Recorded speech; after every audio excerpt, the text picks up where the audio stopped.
Good afternoon, everyone. I'd like to welcome all of you to the Special Finance and Audit Committee meeting. I'd like to first recognize that we are gathered on the traditional territory of the Snuneymuxw First Nation.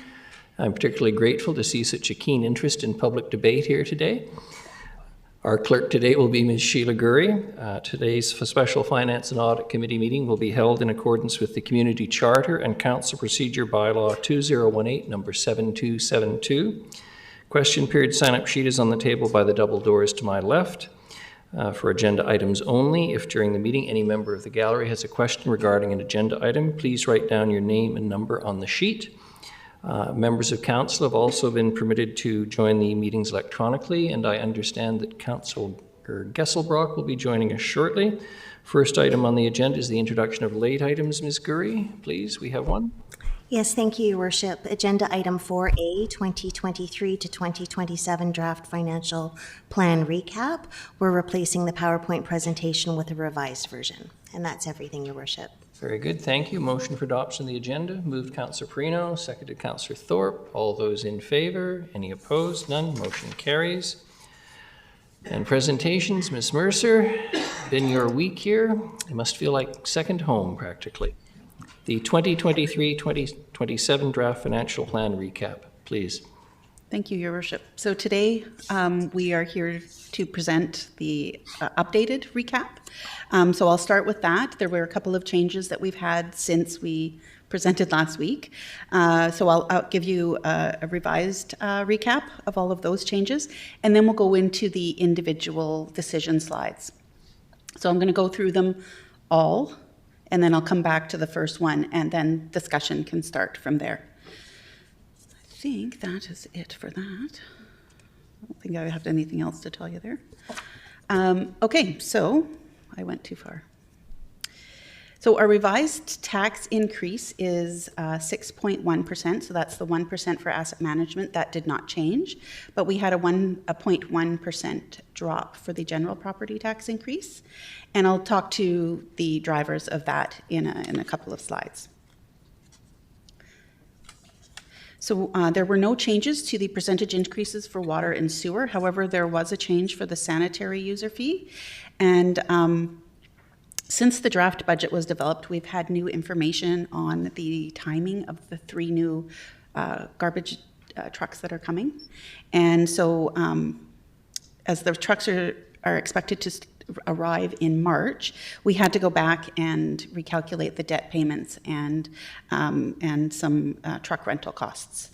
So the interest rate on the debt has significantly increased since we originally costed it out. So we've gone from about 1.48 to 4.14% on that debt. And that's the largest driver of this increase. And so the increase now is 2.3% for 2023. So based on an assessed value of $718,471, a homeowner would pay a total of $2,606 in property taxes. Again, that's just the city portion of taxes. And this represents a $150 increase over 2022. And that's a $2 decrease since the last time we presented last week. So there was no change for water. So that is a $23 increase over 2022. Again, no change to sewer, and that was a $6 increase. However, the sanitation fee will increase to $5. So that's the $3 per year more than what we had presented last week. So the overall increase is now $184. And again, that's before any homeowner grant is claimed. So I'll just go through the few drivers that made that change. So we have, for debt, we are anticipating $81,846 in increased debt costs. So we've received final interest rate for our fire station number 4 borrowing, and that increased to 3.9% from a 2.25. So we had to, now that we have that final rate, we adjusted the balance in the budget. We have some cost reductions, and one relates to insurance, and that's a $22,100 reduction. So we received our final premium amounts, and they're less than what we had originally anticipated. Wages and benefits are decreased by $93,454, and this is because all of our rates, employee benefit rates, are now received. And again, we included a higher estimate than what they actually came in at. So that's for pension, extended health benefits, CPP, EI, and WorkSafe BC. So the net of all of those was a reduction to benefits. And we have received all of our grant in lieu payment information for 2023, and we are receiving $83,464 in additional revenue that's there. And the last one is some smaller changes, but the most of this relates to the removal of the leased space for the CSOs. So originally in the plan, there was going to be a leased space downtown, but we have a room in the SARC building, so they will be located out of there. So there's no additional costs, so we took those out of the budget. And all of that relates or adds up to $147,088 in reductions to our tax revenues, and you're now at 6.1%. There were some other changes that did not affect the tax increase. So we have the final debt on fire station number 1, and that changed slightly, but that debt is funded from the general asset management reserve, so there was a slight adjustment to that reserve. And we had some increased security costs of $88,500, and this is there was a second security guard added to the parkade security, and as this is all funded from parking revenues, there's no tax impact. So those are just a couple of the changes that were made that didn't affect the tax rate. So there are many items that staff will revisit before we bring the final budget to you in the spring, and this is a list of some of the things that we will be looking at before we bring the final to you. So this isn't the end of the road for the budget. It's what our best information is right now, and there will be updates to estimates and revenues and things like that as we get better information before final. So I won't go through all of them, but just to highlight a couple. So we won't know our final growth numbers until the spring, about around March. So that's when if there's any adjustment to our budgeted amount. So currently we budget 1.2 million. If we get, that could be the exact amount that we're going to get. It could be higher, it could be lower. We don't know, but we will adjust that for final. And as you all know, interest rates are still moving around, so we anticipate that we will be having an adjustment to our interest income, but also the interest we pay on tax installment accounts. We are getting some really good interest rates right now on our excess money, so we do anticipate that we'll probably have a change for our interest income for sure. And we can also look at moving out the start dates for the 3 new RCMP officers. Right now, they're budgeted to start April 1st, but given the environment that the staffing is for RCMP, that is we're likely going to have to move that out, and that could impact the budget as well. We also have several contracts that are being negotiated right now or are soon to be negotiated, and that can have an impact on costs as well. So there's a bunch of different things that could come between now and final. So I just wanted to comment on that. So there are changes that can be made after provisional. So now we'll go through all of the business cases and other decision points for the committee's consideration. So like I said, I'll do a run through of all of them first, and then I'll come back and we can talk about each one individually. All of the business cases can be found in your the packages that you received, as well as on the budget information page on the city's website. And staff are here to answer any questions you have regarding each of these slides. A couple of notes to make, though. The costing of these business cases will change slightly due to the decreased benefit costs. The changes will likely be minor, but will be the final number won't be quite it'll be adjusted a little bit.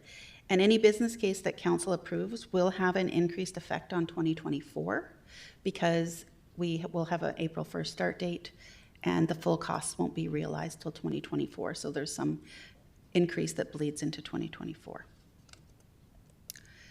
So our first decision point relates to the utility rate review recommendations. So the next 3 slides will talk to these recommendations. And option 1 relates to the recommendations from the financial review portion of the report. So this is the water rate increases are recommended to be 5% for 2023 and 2024, 4% for 2025 and 2026, and 3% for 2027 onwards. The sanitation sewer rate increases are recommended to be 4% for 2023 to 2026 and 3% for 2027 onwards. As well, there was the change in the calculation for the overhead allocation, so that reduces the burden on the tax rate and more appropriately allocates those costs to the utilities. So all of these changes have been made in the draft budget. So if the committee is okay with those changes, no motion is needed. However, if you want to provide us with alternative direction, a motion will be needed to that effect. So option B relates to the rate structure recommendations out of the review. So the classification change that is recommended is for both water and sewer utilities, and it changes the multifamily residential classification into 2. So multifamily residential 2 units and multifamily residential 3+ units. So the recommendations for the water utility were to change the base rate by meter connection for multifamily residential 3+ units and non-residential properties. And there were 4 recommendations relating to the volumetric rate. And I can go through them in detail, or how do you, it's a lot of speaking, so if you guys are comfortable with what's in the report, I will just quickly go through them. Sanitary sewer had a recommendation for the base rate to have the same base rate for all customers rather than the more involved base rate structure that there is now. And they have 1 volumetric rate recommendation, and that's to provide a single volumetric rate for non-residential customers only based on meter consumption, water meter consumption. So the options for number 1B is to implement the changes as outlined in the rate utility review. Option 2 is to keep the current rate structure, or 3 is to provide alternative direction. So that's a little bit different than 1A. You have a couple more options, but that's it for the water utility review. Our next is number 2. There is several slides for number 2. Number 2A is the first one, and these all relate to the business cases that you have in your budget packages. So item 2 relates to all of, I said that. The first 2 slides speak to the 3 options available for the HR advisor, the OH&S support. So this is to provide some capacity to the OH&S department in HR. And this is to add the position April 1st, 2023, and as its ongoing operations, it will be funded from general revenue with an approximate 0.07% increase in 2023 and approximate 0.02 in 2024. Option 2 for the HR advisor position is to have the position start July 1st, 2023. And again, general revenue is the funding source, and the increase is 0.05 for 2023 and 0.04 for 2024. And option 3 is to make no change at all. Our next business case is for the records management clerk. So the next 2 slides speak to the 3 options available for this position. And option 1 is to add a permanent position effective April 1st. General revenue is the funding source, and an approximate 0.06% increase in 2023 and approximate 0.02% in 2024. Option 2 for this records management clerk is to add a temporary position for 12 months. Starting April 1st, and general revenue is the funding source, an approximate 0.05% increase in 2023, but you will have a 0.03% reduction in 2024. So as this is a temporary one-time cost, the bump up is only needed in 2023, so that money will come out in 2024, causing the reduction. And option 3 is to make no change at all. Our next item is our cemetery clerk, and this is a temporary position. So the next 2 slides will speak to the options available for this one. And the first option is to add a temporary full-time position for 15 months from April 1st, 2023 to June 30th, 2024. General revenue funded, and it's an increase of approximately 0.05 for 2023 and a 0.1% reduction in 2024. Option 2 has us adding a temporary part-time position for 27 months, April 1st, 2023 to June 30th, 2025. And general revenue is the funding source, approximate 0.03% increase in 2023, 0.01 in 2024, and a decrease of 0.02 in 2025. Option 3, again, is to make no change. Next is our community development clerk, and this is to increase the administrative support to the sustainability and current planning sections. And so they're recommending option 1 is to add the position effective April 1st, and general revenue is the funding source at approximately 0.06% increase in 2023 and a 0.01% in 2024. And option number 2 here is to make no change. Next, we have the EV Ready Fleet Plan study. So this is we want to engage a consultant to help the city optimize the transition to electric-powered vehicles while ensuring that their performance and functionality of the fleet is maintained. So option 1 is to add $50,000 for this study in 2023. And it is funded from a mix of private funding from BC Hydro and the Climate Action Reserve Fund. So there's no tax impact to this option. And option 2 is to make no change. Next, we have a project accountant position, and this is to give some accounting support to the project management group. And they have an option to add this position April 1st, 2023. And general revenue, again, is the funding source, approximately 0.07% in 2023 and approximately 0.02 in 2024. Option 2 is to make no change at all. Next, we have our road safety and performance coordinator. So this is to help centralize control and oversight of driver safety and improved fleet efficiency. And the option 1 here is to add the position effective April 1st, 2023. Now, there is no tax impact in 2023 as it will be funded through the equipment depreciation reserve allocation. However, there is an impact for 2024 that will see fleet rates change, and that will impact taxation and user fees, but we don't have that exact number calculated at this point. And option number 2 is to make no change for this position. Next, we have a sewer operator in training, and this is to provide some additional resources to ensure a proactive versus reactive approach in the maintenance of sanitary sewer infrastructure, which increases with population growth and development. So the option number 1 is to add the position effective April 1st, 2023, and it has no property tax impact as it's funded through sewer user fees. And option 2 is to make no change.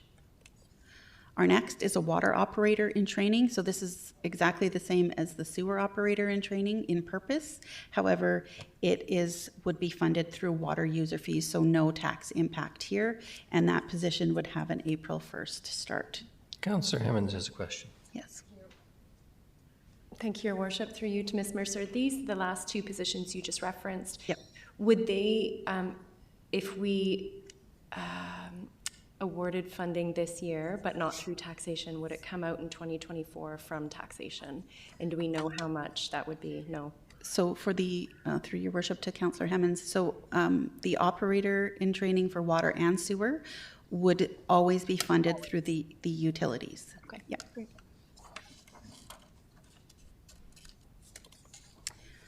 The next, this is the biggest section of the slides, so bear with me. Some of these are new, so and there's a lot of information to digest. So I will go through them, and then if there's any questions when we come around to them again, we can do that. So the next 10 slides speak to the 3 options related to the fire master plan. And these slides ask to increase the career firefighter staffing to mitigate many of the shortcomings and risks identified in the fire master plan. So the options that are identified in these slides is option 1 is the staffing of 2 rescue units or vehicles over the next 2 years. So that's 2023 to 2024. And there are 3 types of rescue vehicle options at Station 2 for that. Under this option as well, there is an option to staff 1 rescue vehicle in 2023 only. So I'll go through all of those individually in the upcoming slides. Option 2 is the staffing of a rescue pumper at Station 1 in 2023. And option 3 is the staffing of a new frontline engine at Station number 2 starting in 2025. So I will go through all of these in greater detail in the upcoming slides. A couple of things to keep in mind when we're looking at these options are the hiring of these firefighters will affect all 5 years of the plan, as they have a tiered pay structure. So that has a lingering impact on the budget. And the IFF contract expires at the end of the year. And these decision slides do include a contingency for that, but of course, we don't know what that settlement is going to be, so that could affect the costing of these as well.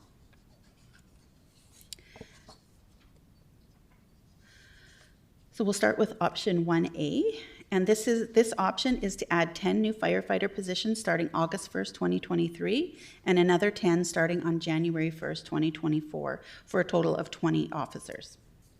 Or 20 members.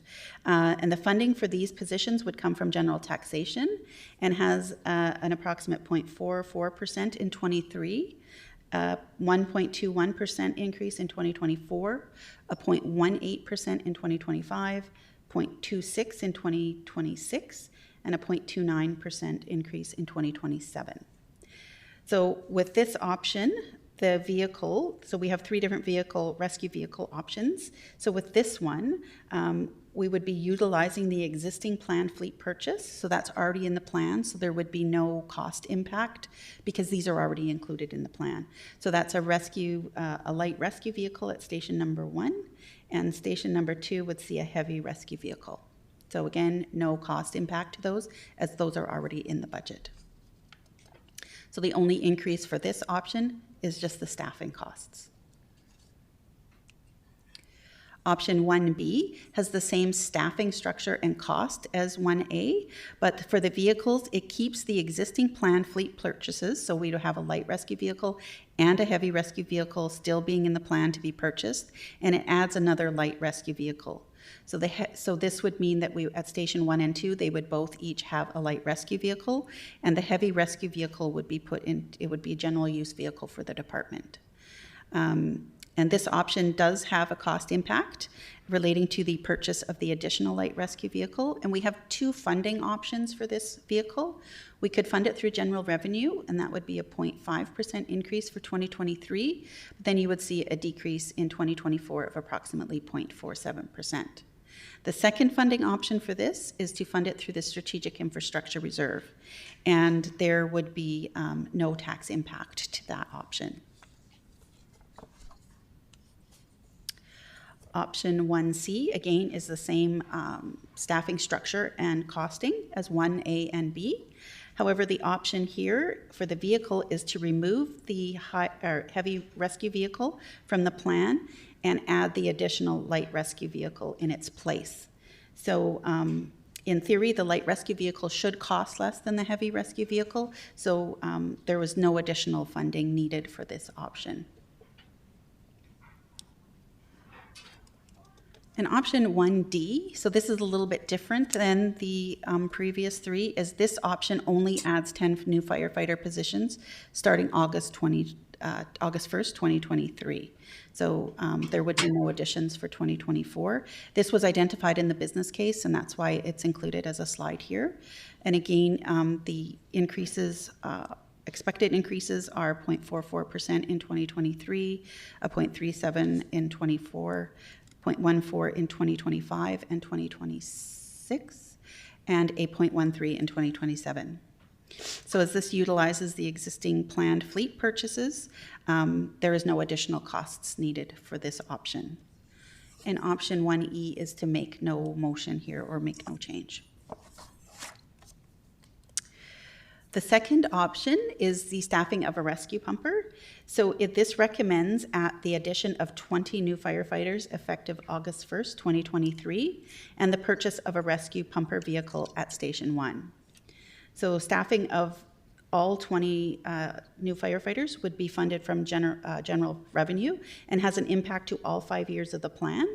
And it is, as outlined on the slide, but a 1.04% increase in 2023, 0.75 in 2024, 0.3% in 2025, and a 0.26% increase in both 26 and 27. So the cost to upgrade from a rescue vehicle to a rescue pumper is approximately $442,500, and this would be funded from the equipment depreciation reserve. So there's no tax impact on that vehicle in 2023. And we should also note that additional funding could be needed if the additional staffing results in code compliance issues. So with the adding of so many positions, there could be occupancy limits, but at this point we don't know what those could be, but they may be something that we need to look at. And option 2B is to make no change.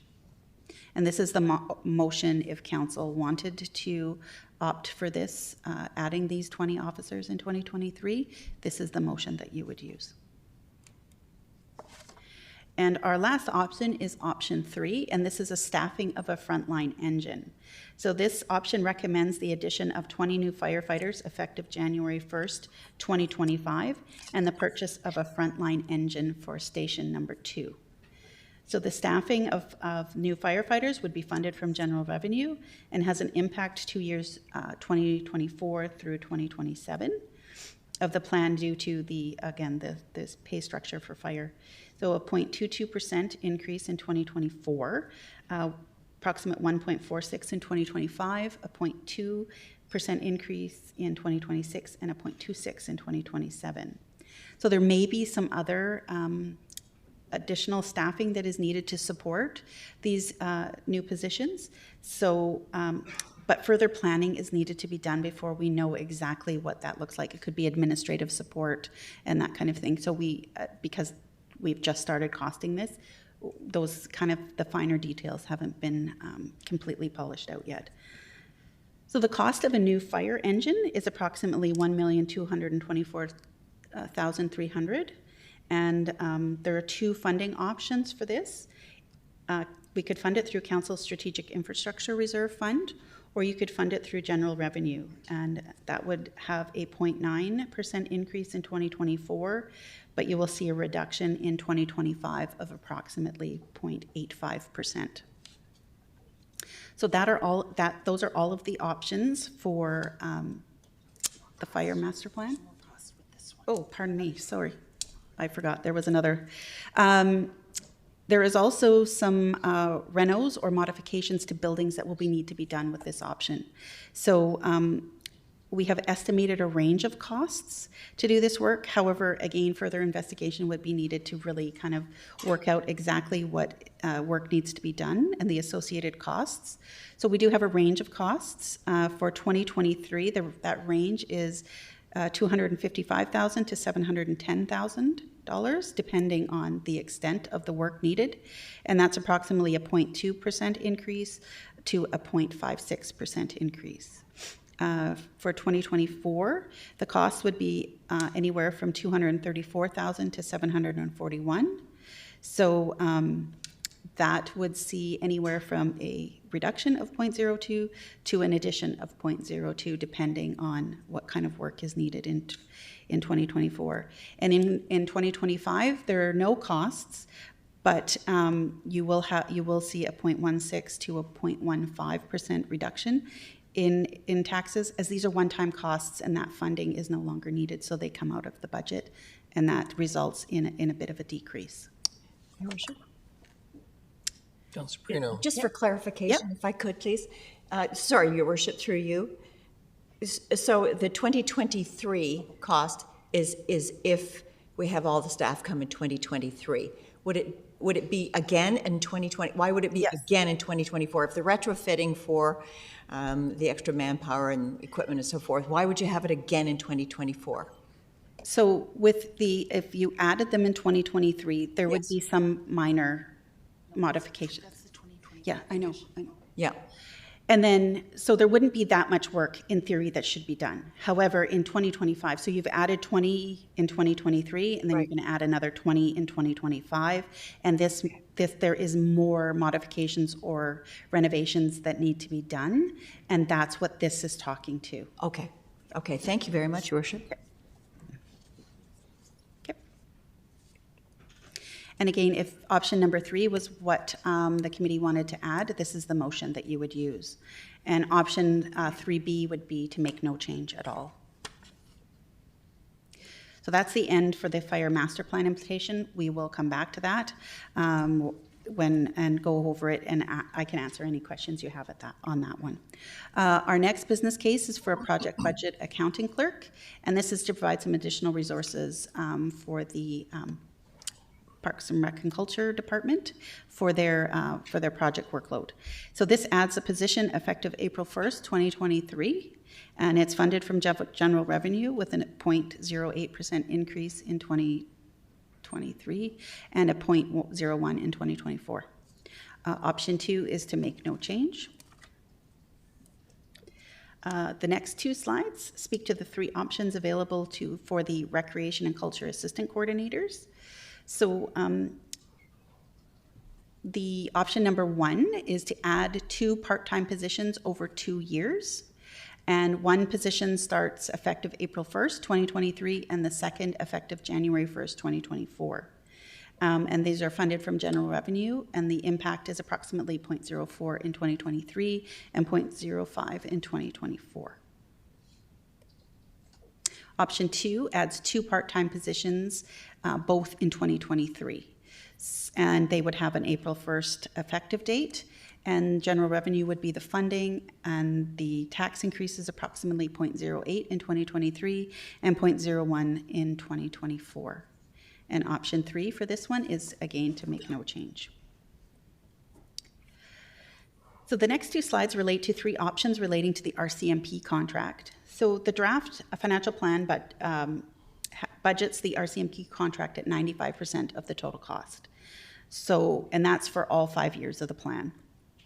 And this is due to the history of vacancies and are trying to minimize the annual operating surplus. So council could choose to lower the percentage further in 2023 and then bring it back up to 95 in 2024. So option 1 reduces the budget to 93% of the contract and return it to 95% in 2024. So this will reduce the property taxes by approximately 0.54% in 2023, but it will increase the property tax in the property taxes for 2024 by approximately 0.5% because it's just a one-time change. And so given the challenges in getting new members to the detachment, a 93% budget rate should be sufficient, assuming that all of the things we know now stay consistent. However, if the staffing and other expenses increase, the 93% could potentially not be enough. We do have an RCMP contract reserve to cover any contract shortfalls that surplus is unable to fund. So this reserve does have a minimum balance. And if surplus wasn't sufficient to cover any shortfall and we needed to pull from this reserve, anything below the minimum balance, we would have to rebudget to bring it back up to its minimum balance. There is an option to do that, as we do have a reserve that could potentially fund any of a cost shortfall. Option 2 is to reduce the percentage to 92%, again returning it to 95 in 2024. And again, the same kind of comments about reducing it to 2020 or reducing it to 93% are applicable here as well. And option 3 would be to make no change.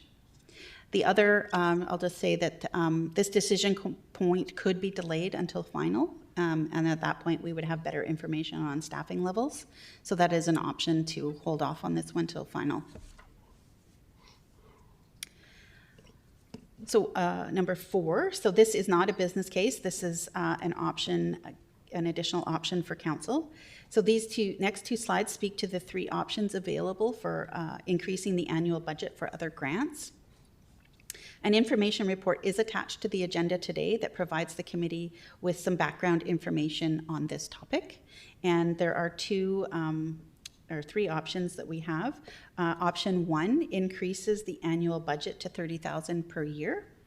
And it's been $7,000 budgeted at $7,000 per year since 2010. So this would see the increase go to $30,000 per year, and it would be funded from general taxation and with an approximate 0.02% increase in 2023. Option 2, you could increase the budget to $50,000 per year, and again, general taxation is the funding source, and the increase is approximately 0.03 increase in 2023. And option 3 is to make no change and keep it at $7,000 per year. And Councillor Hemmons has a question, please. Thank you. I just want to know where these came from. Why we're contemplating additions to the other grants. So there were, through your worship to Councillor Hemmons, so we had a couple of grant asks this year that didn't fit into a grant stream, or if it did, the funds had been exhausted. And because the $7,000 is in most years spent many times over, and we have to go into the strategic infrastructure reserve usually to pay for them, we thought it might be easier if we upped the budget, put a intake process around it, and that would save organizations from coming to council and asking directly. We would have a bit more money to fund these different asks that don't necessarily fit in other grant streams. Thank you for that. Would the additional amounts cover the requests that we've received? Like, did we kind of calculate what an average is and use that? We did look at kind of the asks that we've had. Sometimes they were bigger, but most often these kind of levels would cover most of the asks that we've had. I think in a couple of years there was big asks, but for the most part, either of these amounts would cover kind of those miscellaneous asks. And one more reasonably, these are coming out of Strategic Infrastructure Reserve funds anyways. They're being funded, they're just not being funded. Yes, they're being funded. Okay. Yes, from the Strategic Infrastructure Reserve for the most part, and this would make it through taxation. Thank you. And Councillor Brown has a question. Yeah, thanks, Your Worship. On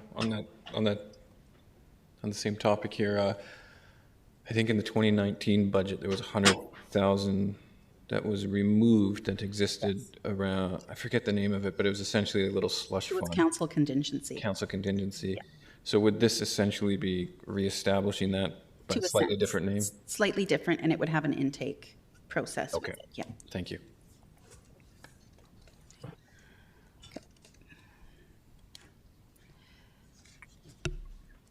Okay, so our last 3 slides speak to 3 options that we have relating to reserve funding. So in 2021, Council used the Special Initiatives Reserve to reduce taxes over 4 years. And these reserve funds came from the 2020 surplus as a result of the COVID-19 Restart Grant. So these funds were spread over 4 years to reduce the property tax increase and minimize the impact of using surplus to fund operations. So for 2023, as you can see, we've used $1.1 million to help bring the tax rate down.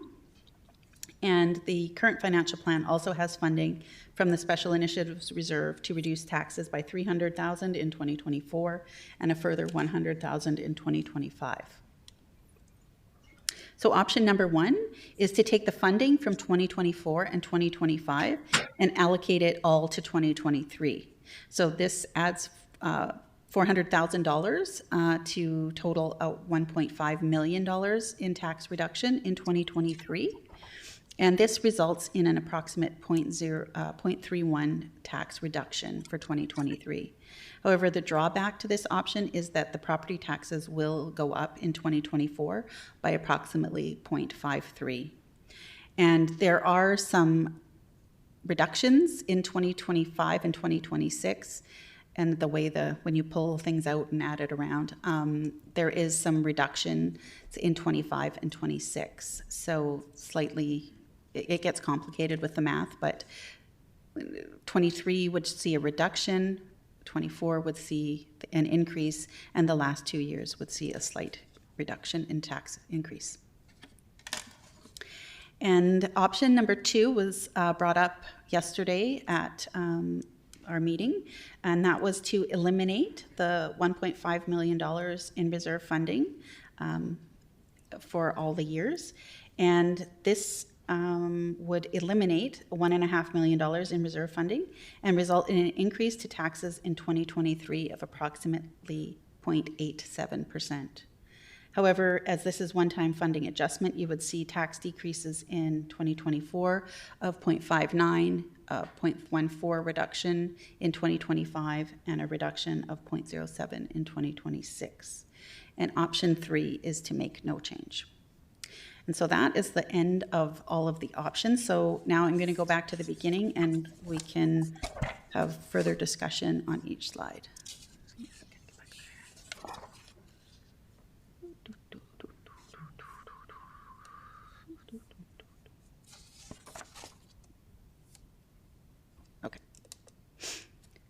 Okay, so our first one is slide or option 1A, and these are the financial recommendations, the financial review recommendations out of the utility rate review report.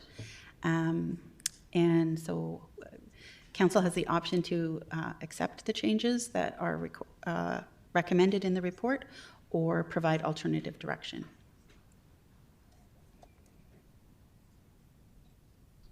Councillor Gesselbrock and then Councillor Thorpe. Or were you just throwing your hand up, Councillor Gesselbrock? You're just a little person on my screen here, so. No, you caught it. Thank you. So the impact on the revenue for water with the changes, I'm just going through what you had sent out. What is the total change? The total change in revenue, I don't have that information right now, but I can see Ms. Fulla trying to pull up a spreadsheet. So I can get you that information as soon as she has that increase.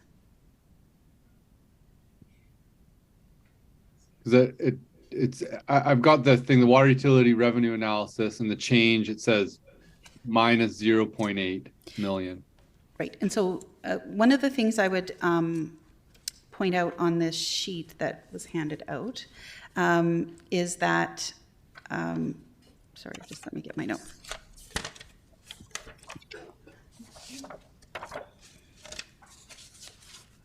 Is that, so this is based on 2018 consumption data. So since then, but with our 2022 rates. So the difference between 2018 and now is there's a lot more accounts that have been added. And the percentage increases will also reduce that 0.8 reduction in revenue. But if you took the consumption that we had, because it is quite difficult to get consumption data out of our system in the mass quantities that we need to do the analysis, we didn't redo it for 2021. And we just continue to use the 2018 data. And so we estimated at that time it would be like a 0.8 decrease in revenue, but with the additional accounts and the percentage increases, that will be less than that. Is that right? Clear? So yeah, so I guess like my understanding that with the changes in rates, basically the commercial non-residential users will be paying a little bit less. Yes, overall, a little bit less. And I imagine like in the modeling, like we're trying to keep the revenue the same with the changes that we're making. So does that equate to a rate increase for the residential, users? No. So, sorry, through your worship, to Councillor Gesselbrock. So with this, we try to keep the changes to residential as close to what we have now as possible. So what we do when we create a rate structure is we look at how much money we want to have guaranteed. So how much guaranteed income do we want from all of our users so we can operate the utility. So that's the base rate. So once we knew we didn't want to make many changes to residential, and so we knew how much base revenue we had. And with not making as many changes to residential, we knew how much, kind of based on their use, how much volumetric revenue we would get. And the remaining amount is the non-residential use, and we calculated a rate on that. So there was a lot of modeling done around what that rate should be, and it came at the 0.0075 was the rate that worked the best. Now we also have to collect as much revenue as we need to operate the utility, and as well, we put away money for asset management. So we can't really charge more than what it costs to operate that. So that rate, that also factors into it as well. So does that? A little bit. So just simplifying it, like, will there be less money coming in with these changes in subsequent years? And does that affect anything? Going forward, we will not receive less money. We shouldn't receive less money in future years. As more accounts come on, as we increase the percentage on fees, that will in theory go away. Like we will start to generate more money. And it will increase. Right, okay. There's a bit of a correction when you change from one system to another. So, and that's what we're seeing a little bit here, but over time, that should not be the case. We will not continue to see less revenue because of this new rate structure. Right, okay. And then my other question, like, because I was a little concerned of not having a tiered rate structure for amount of usage. But I was looking at like the top users. So that, the top user of water in Nanaimo is the Nanaimo Regional Hospital. Then it's the RDN sewer treatment plant. Then it's Bevan Park.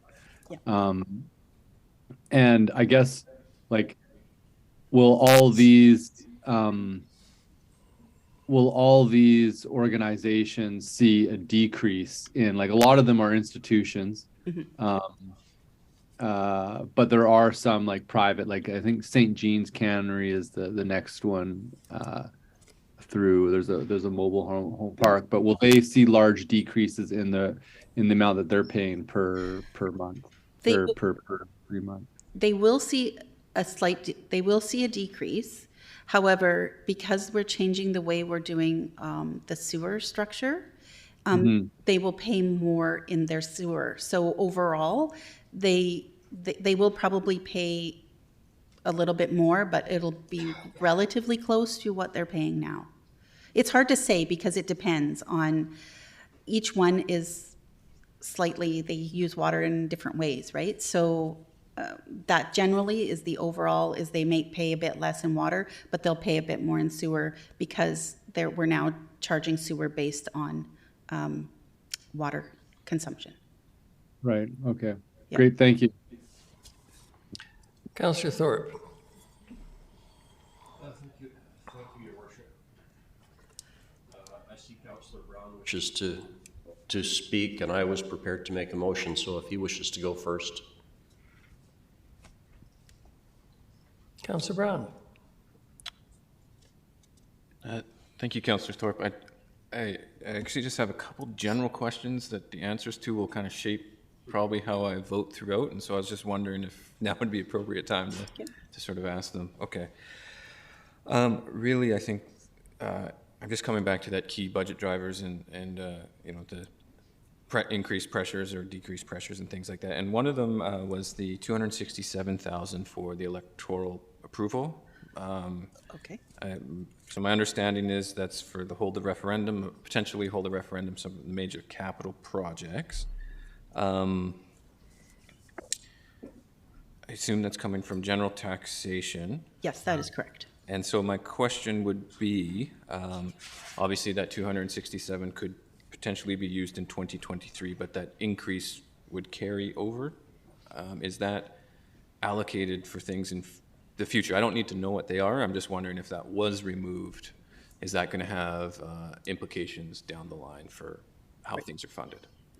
Through your worship to Councillor Brown, yes, there would be, as it's just a one-time cost and we wouldn't need it again in 2024, it would be removed from the budget. So we would see a bit of a reduction as we pull it out. Okay, associated with that, but then it would go up, Yes. obviously, from some other Yes. things.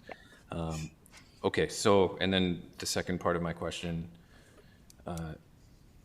so if I'm understanding this correctly, if it was removed and say funded from Strategic Infrastructure Reserve, if the referendum did indeed happen, Yep. that would result in the 2024 budget percentage increase going higher.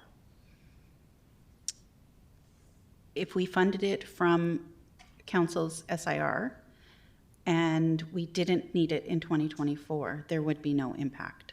Okay, so I'm just trying, I'm trying to figure out if it's in that 5.1% for 20, or sorry, is it 4 point, I can't remember, whatever the percentage is for 2024. Yes, If it's, that would be the taking it out of the budget would be reflected in that amount. So it's in 2023, it's out in 2024, so that 5.1 in 2024 includes it coming out of Already the out. budget. It's already included. okay, perfect, thank you, appreciate that. And then I had one other question along that vein, Your Worship, or sorry, two things. Last year, we did get some preliminary growth numbers in December. Are we anticipating that? And also, do we have, how much sort of resolution do we have with respect to what our building permitting revenue will be? So the first, through your worship, through Councillor Brown, so the first part is I don't have the completed information yet. We won't have that for another week or so.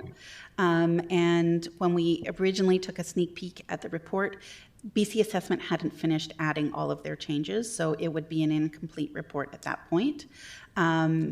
So I don't have that information yet. We may have it in a week or two. Okay. But again, that it really does sometimes changes quite differently or drastically to the spring. So we could update you on that, but I wouldn't recommend making a change to the budget at this point. But yes, for that. And sorry, what was the second part of your? My second, I'll actually add to it. My second question is just actually with respect to building permit revenue and Right. also what kind of surplus are we anticipating? For 2022? Yes. So that's coming, there was a report coming on the December Finance and Audit Committee. I want to say it's around 5 million, but Okay. there's so many numbers in my head right now. I think it's around 5 million. Yeah. Okay, perfect. Thank you. I think that the other stuff is relatively minor, so thank you very much. Councillor Thorpe. Thank you very much, Your Worship, and I'd like to thank Councillor Brown for bringing that question forward about the referendum funding. It was something I was wondering about and wasn't sure when to ask as well. So thank you. Getting back to utility rate review recommendations, Your Worship, unless Council wants or wishes further discussion, of course we can have it anyway, but I recognize no motion is required, but for the benefit of our listeners and viewers, I am prepared to move option number 1 as it shows on our screen, which is that Council support new overhead allocation method and proposed sewer and water user fee increases. Given that no motion is required, Ms. Gurry, it's not required, but does it hurt to gild the lily? It wouldn't hurt, Your Worship, so you could go ahead. And Councillor Hemmons has seconded it. Any discussion on this one? All right, all those in favor? Any opposed? None. Motion carries. Thank you. All right, so 1B is the rate structure recommendations out of the review. All of the high-level changes are here. So there's customer classification. There was base rate changes for both water and sewer, as well as some volumetric rate options. And there is water utility rate change there's a multifamily calculation option that's very confusing and it adds complications, so we would be recommending to remove that. So your options are to, if you would like to implement the recommended changes in the rate review, your motion is here. If you didn't want to make any of the structure changes, no motion is needed, or you could provide us with an alternative direction.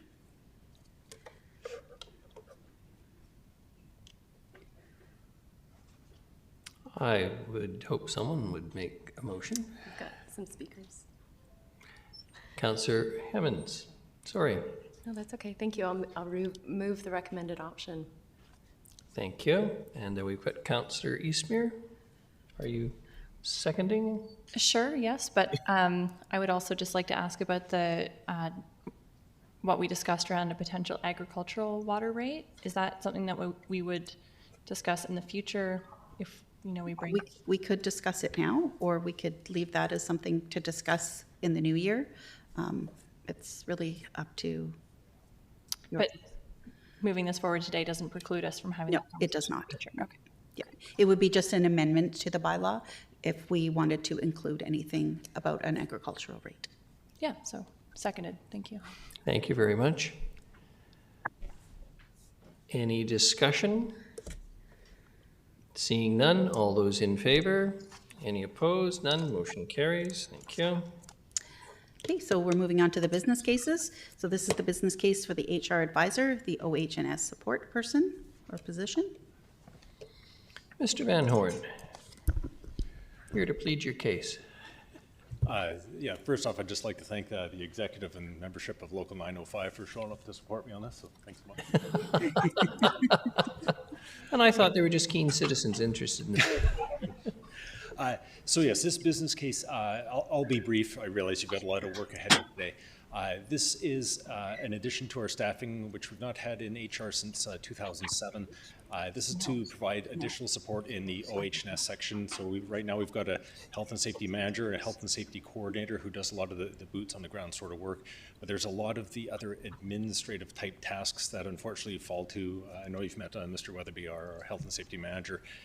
And the purpose of this position is to enable him to be focusing on more of the forward-focused, the new programs, managing mental health and well-being in the workplace. He's taking part in a program with the BC Municipal Safety Association to sort of develop a municipal mental health awareness program, and that we're planning to adopt there. But there's just a lot of work that goes on in this realm.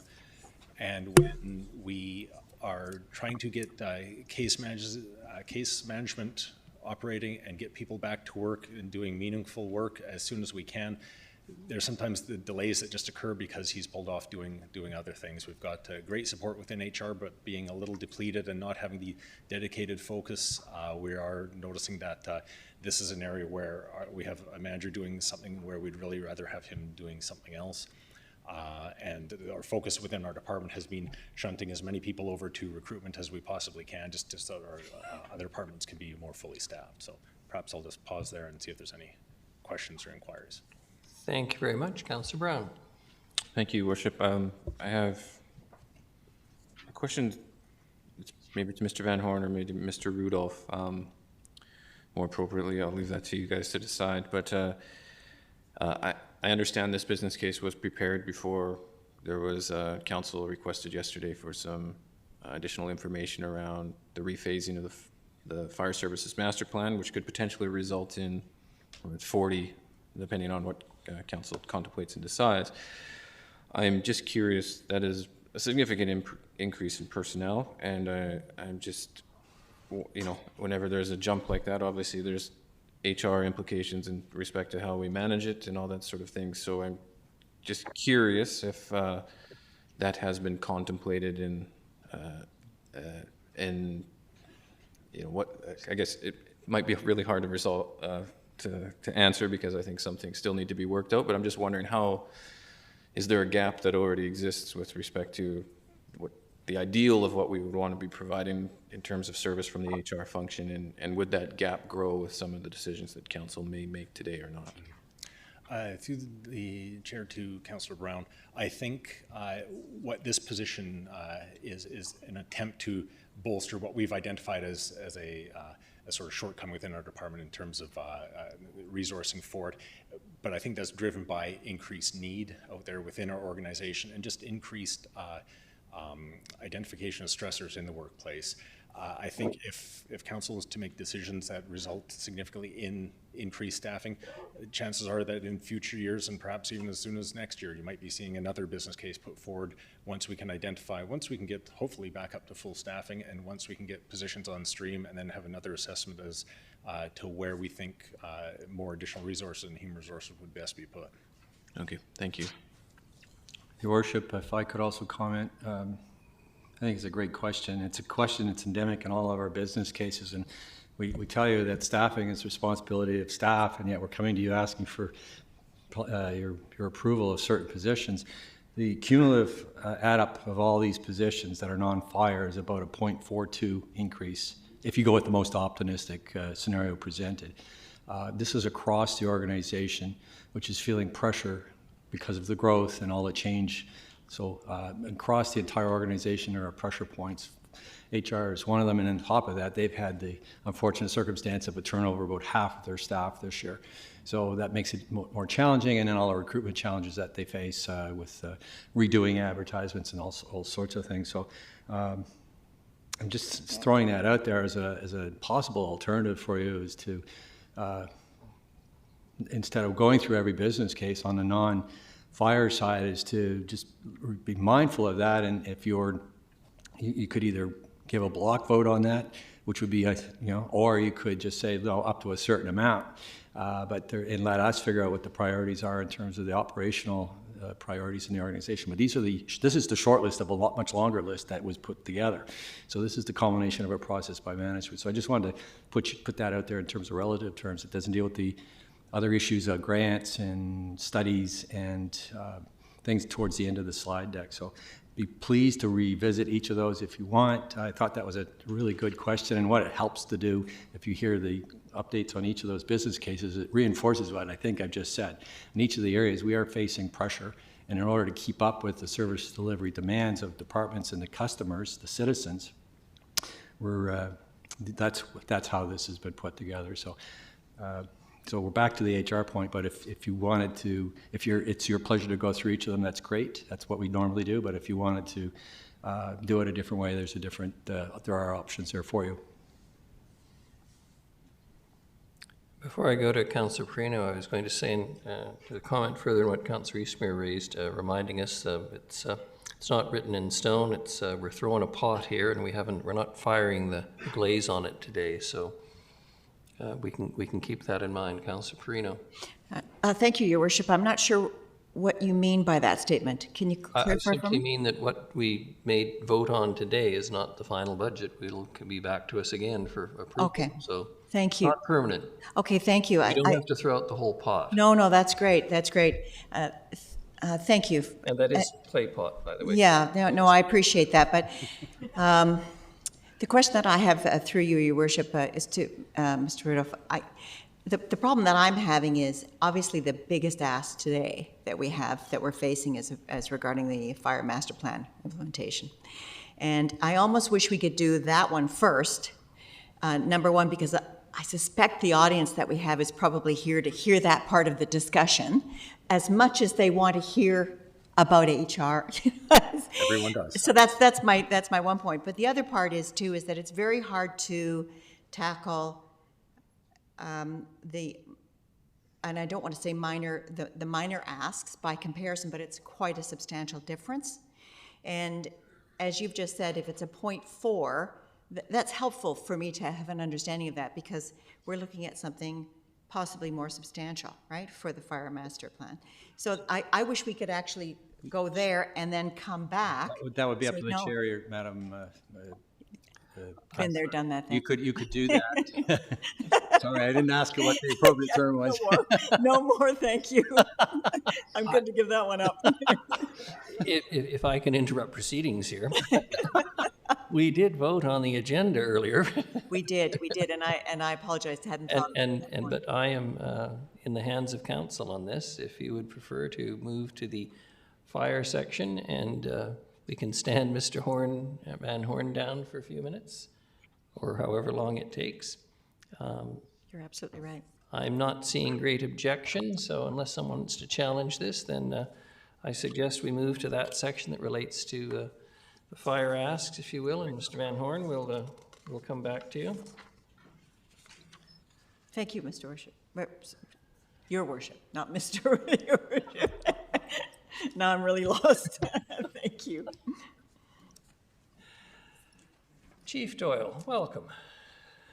Good afternoon, your worship and council. Firstly, I'd like to say I'm very proud to be here advocating on behalf of public safety, on behalf of the fire department and the membership itself. And let me say in response that we appreciate all that you and your department do for the city. Thank you, your worship. I'd also like to thank the finance department, facilities department, and our team for rallying the last number of days to get the other options prepared for you in such a short amount of time. So thank you. Clearly, the reason why we're here today and why these business cases are here before you is the urgent need for firefighters in the city of Nanaimo that was identified in the Fire Master Plan. I think that's demonstrated by the membership showing up and how committed and passionate they are about serving the community and how committed and passionate they are about their own firefighter safety. What the consultant couldn't have foreseen when the study was conducted was the enormous increases in incidents since that time. Remember that the data was compiled between 2017 and 2019, and we've had a fundamental shift in that time, and I'll take this moment to talk about that a little bit more. While some of the growth in incidents in 2021 can be attributed to the restoration of incidents we lost due to BC EHS response changes during COVID, i.e. when they had a shortage of personal protective equipment, they reduced our call volume. The growth in 2022 has simply been staggering. In 2022, we're projected to exceed 9,600 incidents this year. That will be an increase of nearly 30% year over year from 21 to 22. That's nearly 27 incidents a day. In the last 2 months, we've responded almost to 50 days of incidents over 27. So we're exceeding, normally in the shoulder seasons that incidents tame down a little bit. Summers are really busy, weekends and evenings are busy, and we're not seeing a tailing off of incidents. We're actually seeing a ramping up. In fact, we responded to 31 incidents a couple days ago, and we responded to 40 incidents yesterday.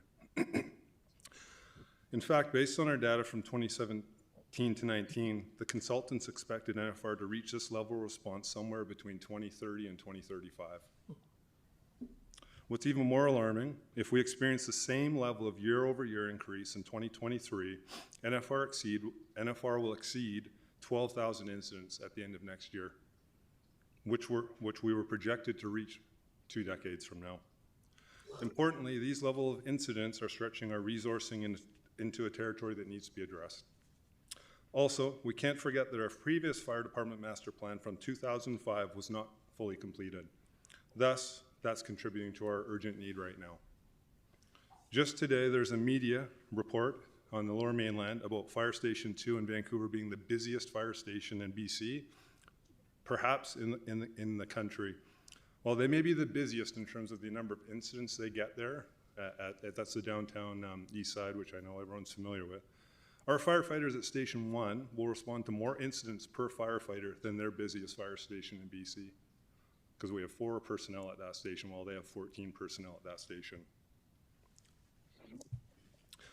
And while our firefighters are extremely resilient, the fire service is kind of known as a stoic service culture with a function over feeling attitude. Not even firefighters can experience these levels of accumulated trauma without having an enormous impact.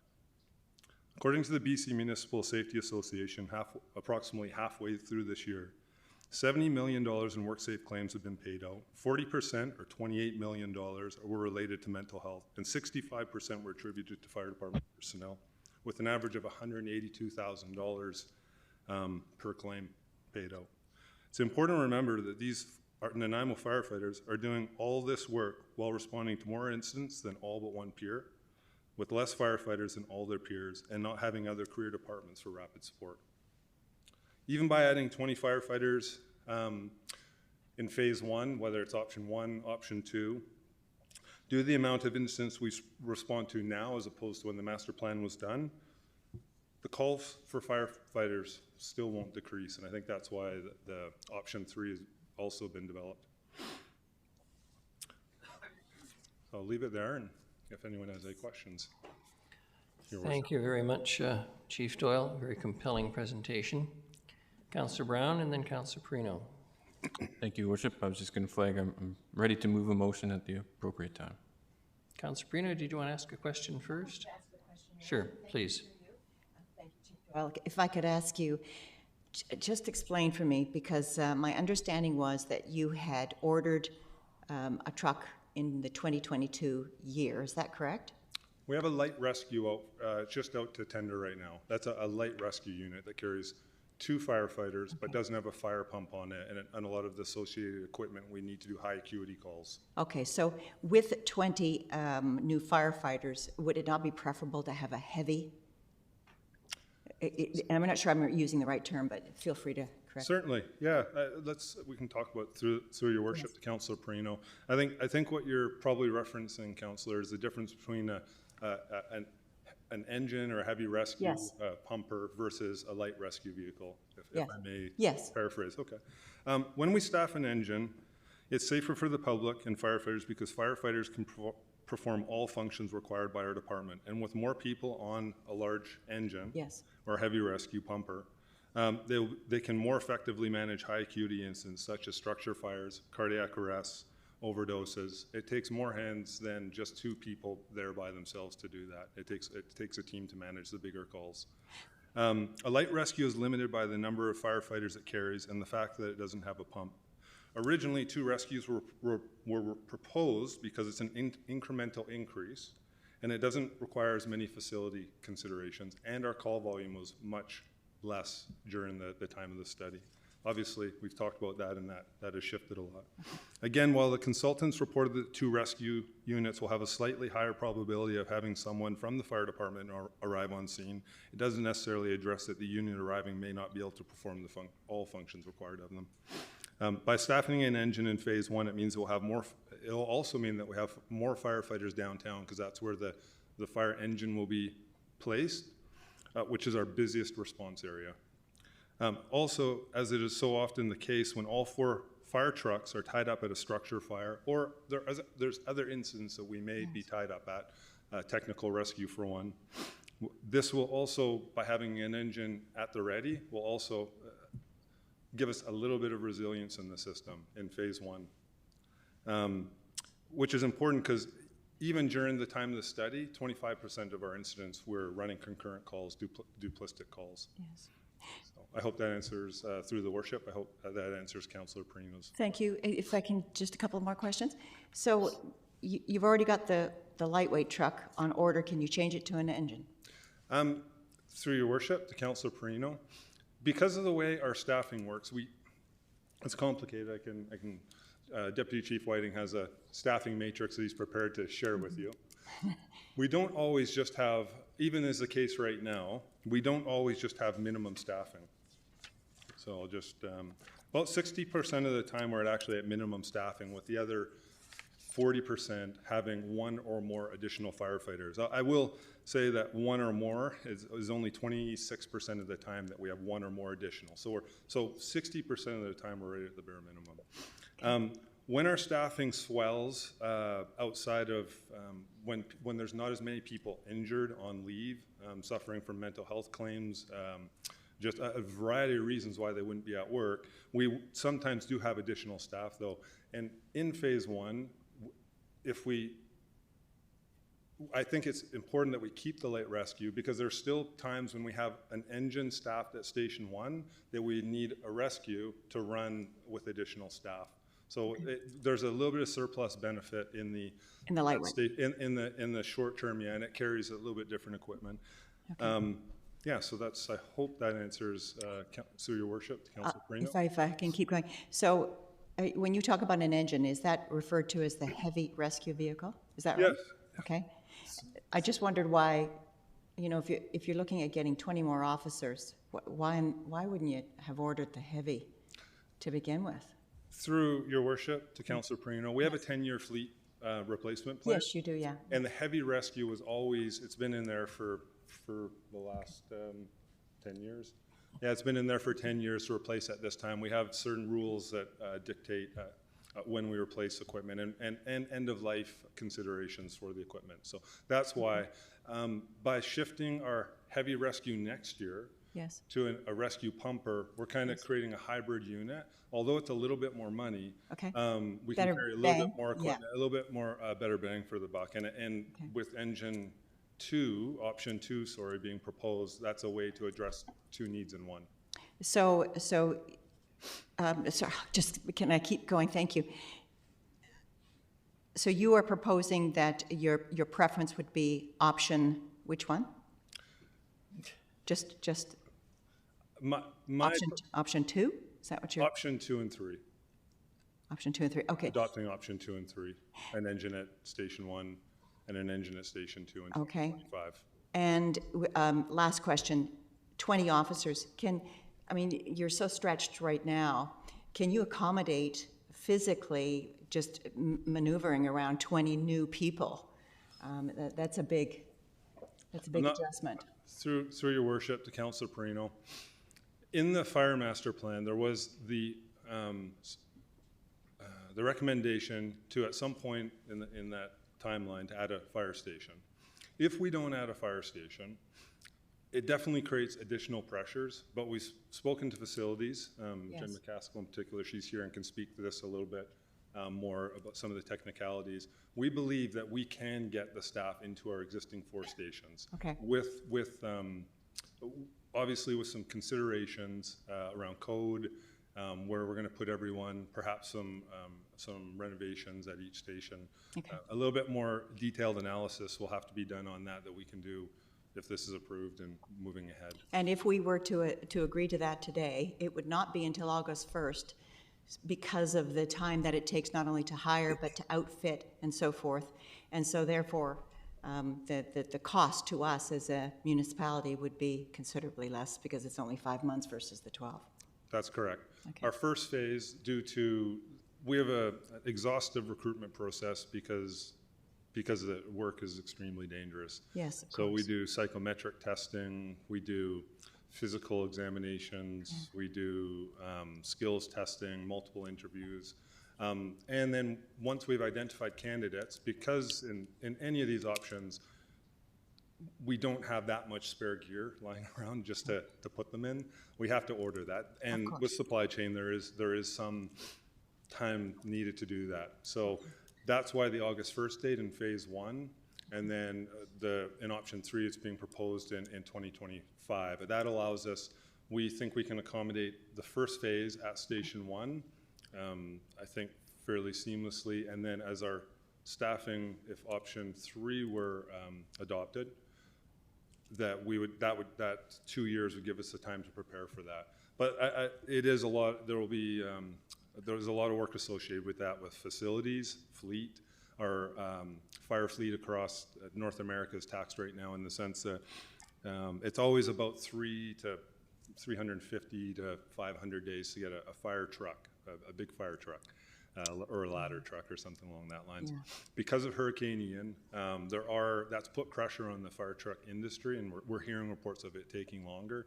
So we're going to really have to manage our fire fleet and really pull all units into use and stay on top of it until the new fire fleet arrives. So. Thank you, Chief. Thank you, Your Worship. Thank you. I'm going to go to Councillor Thorpe next. Thank you, Your Worship, and thanks to Councillor Perino for her questions.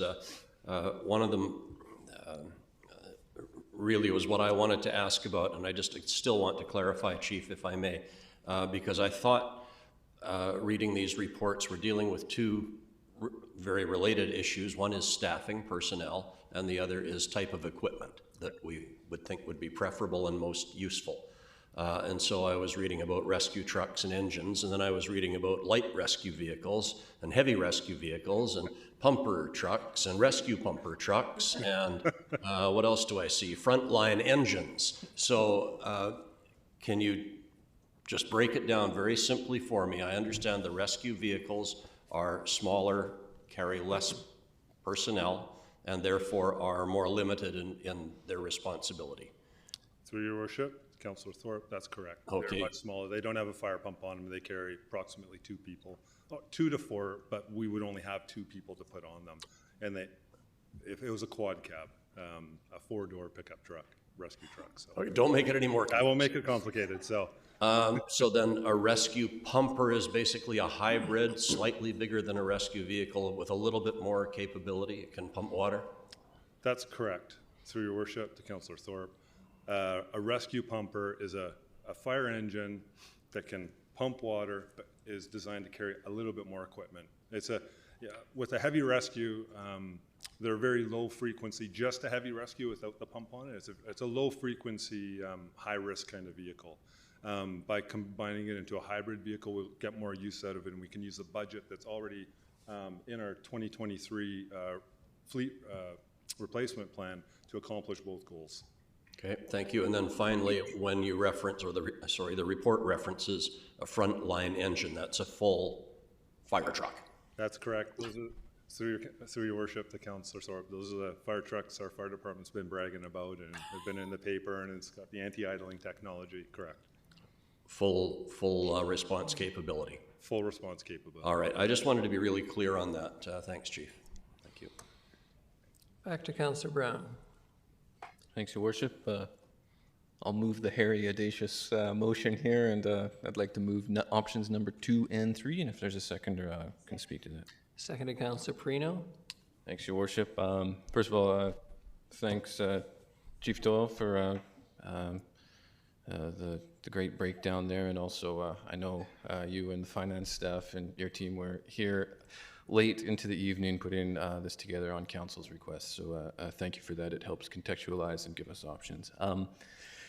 Speaking to the motion on the floor, I remember in 2018, before I was in office, meeting with Mr. Porter and the executive at the time, as they do, and saying to him, I'm happy to support whatever the data shows.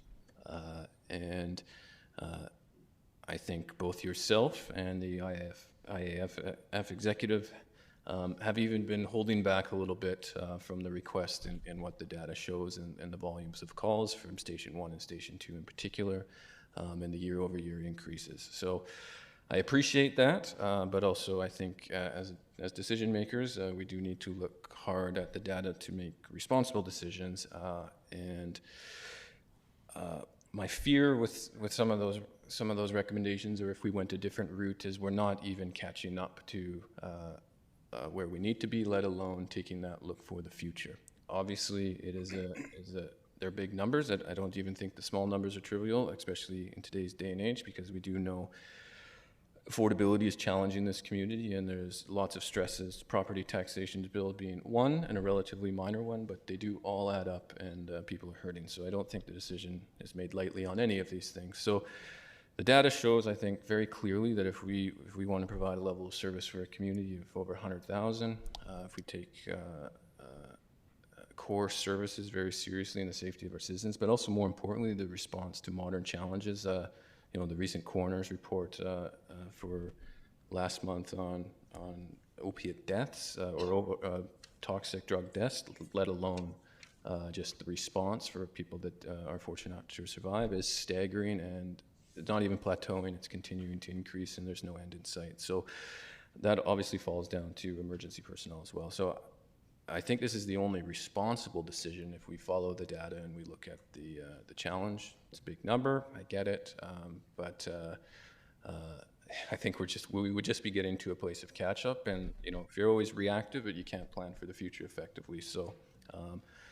So yeah, thanks for all the work. I hope council is supportive of this, but if not, I at least hope we would go with the second option there of at least the one heavier unit with the 25 fighters. Thank you. Thank you, Councillor Brown. Councillor Perino, Thorpe, and Manley in order. Thank you, Your Worship, and through to you.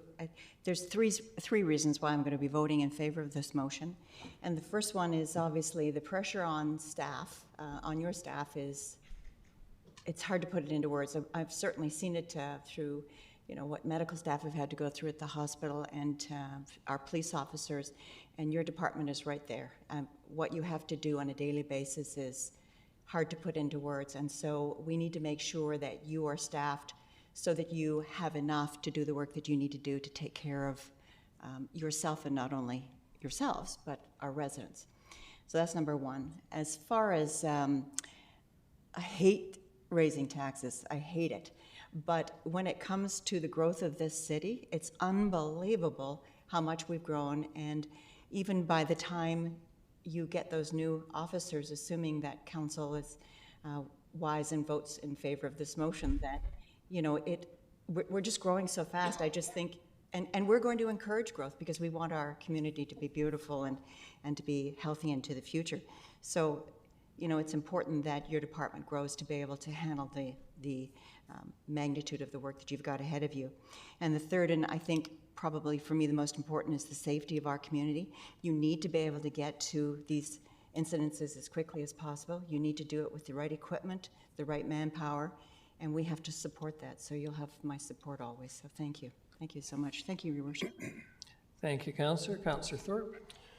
Thank you, Your Worship. I won't be too long. I came into these budget talks really leery because we all know the economic times that we live in and the inflation that people are struggling with and the high cost of living. And my opinion was that I wanted to do everything I could to hold the line on taxes, and I made that statement during my campaign. And I still feel that way. But I also said that my number one priority is public safety. And to me, these motions, or the motion that's on the floor, goes straight to the heart of public safety. This is not a would like to have or would be nice to have. This is a must-have for the good of our citizens. So I'm really glad that we're dealing with this topic first, because I think it is the most important, and then we can align our other budget decisions depending on what the outcome of this is. So I am very pleased to support the motion on the floor. And as Councillor Perino said, it is all about public safety, and we are well served with our fire rescue department. And they have been doing yeoman service in an understaffed situation, and we need to try and rectify that starting immediately. So I'm happy to support things, and I won't belabor it. Thank you. Thank you, Councillor. Councillor Manley. Thank you, Your Worship. Through you, I'd like to thank the Chief for the presentation, and to echo what Councillor Brown has said, the data really speaks to the situation. As somebody who's new on council, I was shocked by the data, quite honestly. Public safety is really important, and evidence-based decision-making is what I'm here to do, and the evidence speaks to the importance of making these expenditures at this time. And I understand that we are in difficult times economically, and it's not easy to increase taxes, but we are a growing city, and there are growing demands, and public safety comes first. So I'm quite happy to support this motion. Thank you, Councillor Kesselbrock.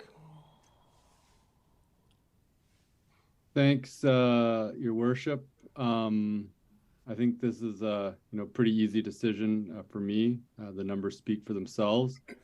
I've been hearing a lot of talk about data and the importance of data, and when we come to decisions around greenhouse gas emissions, I hope we look at the data as well, because that's serious too. So I got my full support of these motions, because the evidence speaks for itself. And thank you.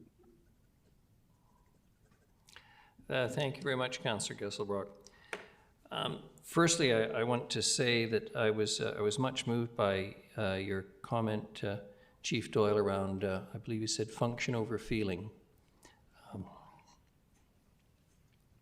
I think most of us have, over the years, had contact with and formed friendships with many firefighters. And we've all, therefore, peripherally, and I'm speaking of members of council and those who aren't firefighters here today, come to understand the tremendous pressure and the impact of the continual work that is done in sometimes awful and horrible situations, which most of humanity mercifully doesn't have to endure. When you go to work in a safe workplace and you come home and you haven't had to deal with someone who's injured or someone who's passed or people under stress, you really live a wonderfully innocent life. That is not true of those who choose this profession or the people you work for, and your personal presence here today is testament to that. I am the eternal optimist. I am always sorrowed by the concept that our firefighters are having to deal with so much street disorder, and the vulnerable people who live in our streets and live in a world which I would often describe as a hell. But your members do it, and they do it every day. And I want to express appreciation and acknowledgement of that here today. I also want to say that the reason I'm the eternal optimist is because I think the new Premier, and I can say this publicly, I've not been a great fan of his in some respects, but I believe he is grasping the nettle. I can throw out every cliche I can possibly imagine, recognizing that what is happening in our streets and what compels so many of your members to suffer every day dealing with that street disorder is hopefully something he recognizes seriously and will deal with. And on a practical level, let me say that Councillor Manley, I said, talked about tough times, and Councillor Bruno says no tax increases. I became notorious very early in my political career for talking about higher taxes, and I make no apologies as a politician. If people want good services, you have to expect to pay for them. If you want to enjoy a dinner at Zugla's, it's going to cost you more than a trip to Mickey D's, but the experience is different. If we want to live in a safe community where when you have that heart attack, there's a first responder there quickly, you have to be prepared to pay for it. If you want to save a structure fire or rescue a life, or occasionally on a humorous side, rescue a cat, you have to be prepared to pay for it. And I'm certainly prepared to pay for it. In terms of the economy, I appreciate the effects of inflation are hard on families. I get that. But our unemployment rate in British Columbia is at 4.2%. Councillor Prino says pretty good. Well, it's more than pretty good, actually. It is beyond and better than full employment by any economic standard. We have a budgetary surplus provincially estimated now at $5.7 billion. And so for those who are employed, obviously they're paying their taxes. And so I appreciate that this will be a tax burden on homeowners in our community and renters eventually who will pay for it as well through increased rent. But coming back for me to what is one of the most fundamental tasks of this council, and Councillor Thorpe pointed out, we are not going to save the world. We do not conduct foreign policy. We don't send ships out to fight in foreign waters. We deliver water and sewer and garbage services. We provide parks and recreation. We pay for public safety, and we pay for firefighting. So for me, this is a completely appropriate investment, notwithstanding the challenges it will be for our budget and our taxpayers, be us all numbered amongst them one. So be it. You have heard the statistics, and I hope the public has heard the statistics, and I hope the people who report on council have heard the statistics. We are served by a force of people, our firefighters, who have the heaviest burden by any measure of any group of firefighters in the country. And surely it is not just our responsibility, it is our moral obligation to them and to our citizens to ensure that we have adequate numbers to prevent the kind of stressors that have created so much misery for so many people in the forest and amongst their families, dealing with the consequences of what is an incredibly tough job. So I am going to happily support this today, and I will happily defend it publicly, and I'll happily defend the tax increase that is involved in this, because that is what you run for public office for. It is to do what you believe is the right thing. The bad news is, even the people I think are bad, when they do it, they think it's the right thing. But I'm satisfied today what we're doing is indeed the right thing. So, unless I've inspired somebody else to say something, which I often do when I go on too far, Ms. Mercer, I'd expected it from many quarters, but not you. We just need a couple of clarifications before you make the motion. So we just want to confirm that you're making the motions that are listed on for options 2 and 3, and that we need to know how you would like to fund the new fire engine for option number 3. Councillor Brown. Thank you. Happy to add that clarity. That would be the Strategic Infrastructure Reserve as one of the possible recommendations on the slide. Okay. And just to confirm it's this motion, and I'll flip back to number 2. Yes. Okay, good. Okay, that's We're clear. Ms. Gurry, you're happy? Yes, I think so. It was noted as options 2 and 3 on the other slide, or 1 and 2. I can't remember. Laura, if you just go back to that first slide where Councillor Brown made the motion, there was 2 options noted. And I just want to confirm with you right here that it was options 2 and 3 that were made by Councillor Brown, and that's captured in the motion you were just speaking of. So if I'll try to really clarify it here, because it's across multiple slides and with additional considerations on each slide. So please jump in if it makes no sense, but my understanding is it would be option 2 was the staff of a rescue pumper at Station 1 in 2023 with the August, as discussed, August start date, which also included the 20 personnel associated with that. Yes. And then the option 3 is the 20 personnel with the additional vehicle that Councillor Thorpe rightfully highlighted. There was some different terminology uses. And that is for the 2025, and that vehicle would be funded from the Strategic Infrastructure Reserve, which does have for councils, it does have more than enough funding in it at that date to pay for that purchase. And for further clarification, you've moved them together, so those are together on the floor right now. Thank you. And Councillor Perino says she doesn't have to speak anymore. No, that was handled. Thank you so much. Thank you. Not seeing any further discussion. All those in favor? Any opposed? None. Motion carries. Chief Doyle, thank you very much. Your Worship and Council, before I leave the podium, I just wanted to, this is a foundational moment for Now Fire Rescue, and I wanted to thank you on behalf of myself, our personnel, for what you've chosen to support. Thank you very much. Your Worship, it might be a good time now to take a... Going to say, I think we're a little past the break time. So yes, let's take the afternoon break. Thank you. Thanks. Later we scheduled to 5. Yeah, but I don't think we'll go.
This is the 2018 redux of the lighting at Nanaimo's historic bastion. I've had the pleasure of being part of the relighting project on this amazing building in downtown Nanaimo.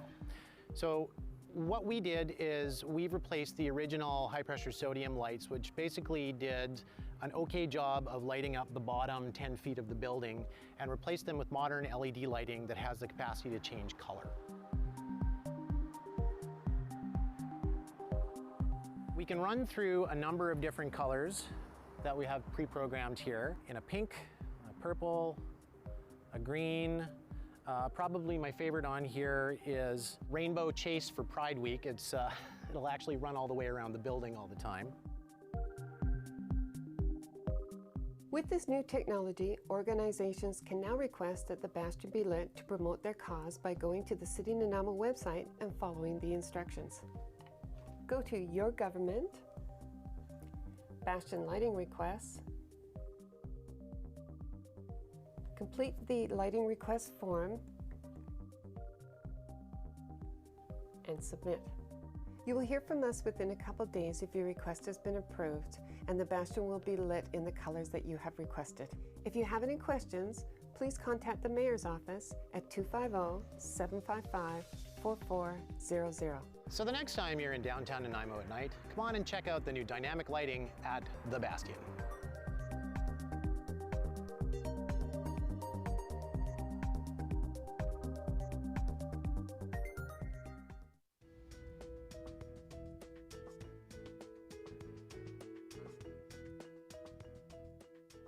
We're here today to make a couple street names. There was some vandalism in town, and we're just going to make replacements. In the roads today, we're doing our Dundas Street and Bruce Avenue. They're all 8-inch, and we use 3 different sizes, mostly 24-inch, 32-inch, and 36-inch. We do use a consistent font with street names. This is actually my metal blank, so the only material here is the material that I actually will cut out in vinyl.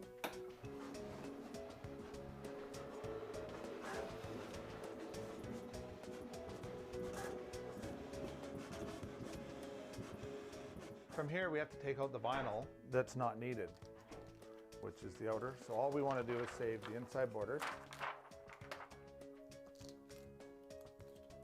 From here, we actually have to put a transfer tape on it. And what this does is it allows us to take the blue vinyl and pull it away from the clear backing that it's on, so we can apply it to our aluminum blank.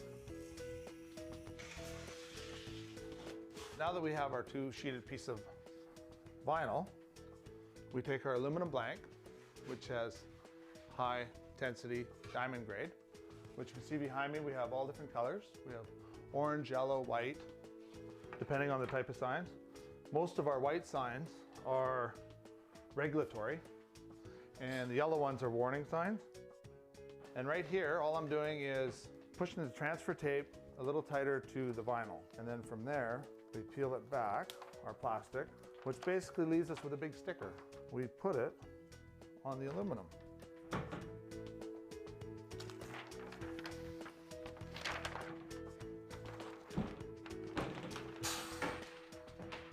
And when we're done here, we take our transfer tape off, and as you can see, we're left with Dundas.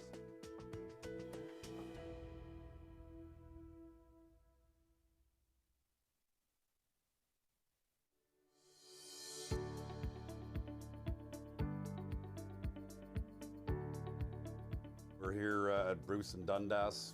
Somebody's stolen the street names that were here, so we're here to replace them. Our sign shop has just generated us 2 signs, so I'm going to go through the process of putting it together and reinstalling the street names. First thing, we got to center the signs. We do everything on this truck. We've got all the equipment on here to build, install, remove, repair, whether it's street signs, street names, posts, banners, Christmas decorations, and so forth. I'm going to basically just put the sign in the brackets, and we'll be doing both signs, of course. So I've got a cross bracket that I'm going to put in. add the top sign, which is this street we're on, Dundas. So already do the same there. We put the street that we're coming up to on the bottom, so they all basically have the same. The cross street will be on the top. We got to put some bolts in to secure them so nobody will steal the street name. We're ready to go. Just put this back and we'll go out and install this where the missing one is. Every year we do what we call a stop sign survey, where we go around and check all the stops. We clean them, make sure they're in the right spots, in good condition, not bent. And we also clean the street names, make sure they're good. As we're doing that, if there's ones that we decide we want to replace, we do that at that time. This year we're looking at approximately about 120 sets. It's very expensive to do, but we're continually, weekly changing street names because of either them getting damaged or people breaking them and taking them. So I'll put this on, and then I put a bolt through to secure it to the post. There we go. And that's good, we're done. Dundas and Bruce Ave are now ready to go.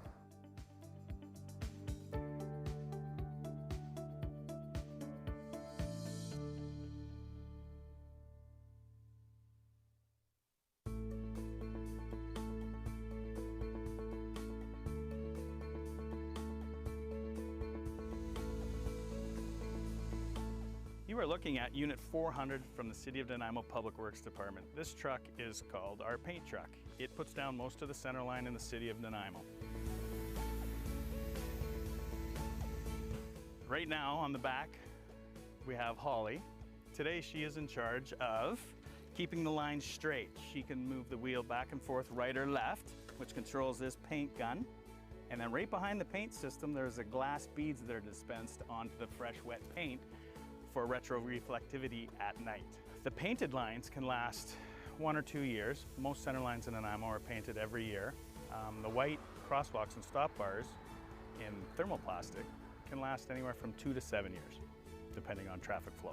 And on the back here, Derek will be kind enough to be dropping cones onto the fresh wet paint so vehicles do not drive over it. There's a lot of moving parts, high pressure, traffic, a lot of things going on at one time, and we're all working together.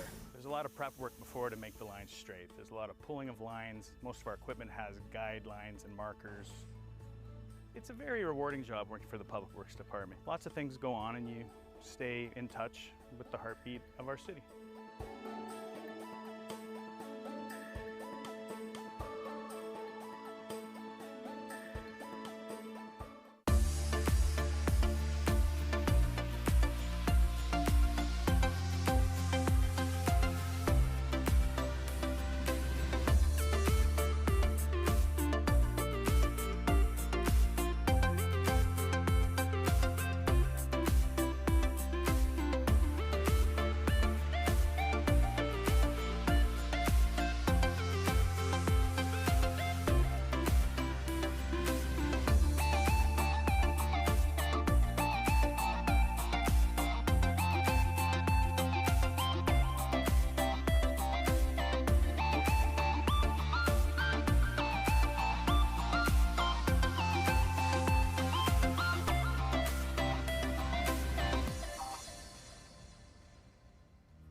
Our emergency routes, they are priority routes. They consist of roads that go to and from the hospitals, from the fire department stations, and from the BC ambulance stations. They're also their main commerce routes through the city of Nanaimo. So this allows commerce to happen during a snow event. So we hit those roads first.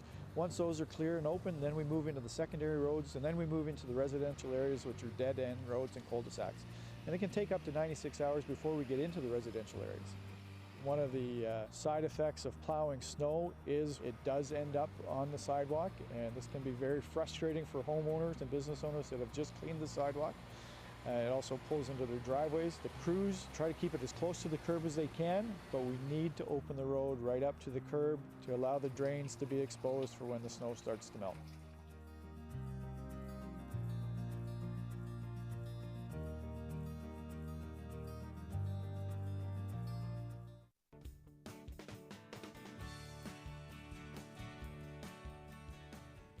This is one of the City of Nanaimo Public Works snow and ice control vehicles. And this is actually set up for a brining unit right now, or anti-icing. And what brine is a 23.3% sodium chloride solution. And it comes out of the spray bars down here at the bottom, and it's made here at the Public Works yard. It's a proactive method of snow and ice control, as when we know that there's a winter storm coming, we can actually lay this down on the road prior to the event. By putting the brine down before the snow comes, it buys time, it lets us get on the roads, and then when we hit it with the plows, it doesn't stick. The snow doesn't stick, it comes off much easier. Whereas if we didn't brine, the snow has an opportunity to freeze to the road. So another benefit of the brining or anti-icing unit is that during the frosty mornings, we can have it drive down the road, and then immediately the frost disappears as they're applying the brine. Brine's a great tool for us. It's very cost effective. We can stretch our hard-pressed tax dollars to the maximum.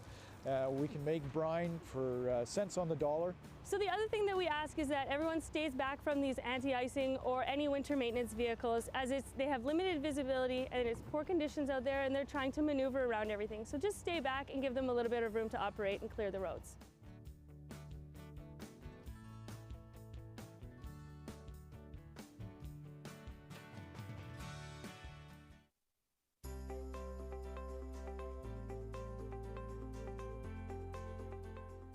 So here we are in the Public Works yard, City of Nanaimo, and what you look around, you can see our various tools that we use for snow and ice fighting. We have tandem trucks, 4x4 trucks, we have backhoes. All our trucks are capable of having front plows on them, and the larger trucks we have belly plows on them as well, and they all have a salter sander that can be mounted on the back. This is another tool in our winter maintenance fleet. It's a salting machine. And what happens is that the salt gets loaded into this hopper, and on this conveyor where it gets hit with these two saddle tanks, which are full of brine. Then it comes out here on the spreader. And why we add the brine is that it reduces the amount of spray from the salt, so it doesn't bounce nearly as far, saving about 20 to 30% of our salt. As well, by using the anti-icing liquid on the salt, the activation starts right as it hits the road. The purpose of the salt is to keep the roads bare, keep ice from forming on the road. Again, safety for everyone, including ourselves and the public. That's why we put the salt down.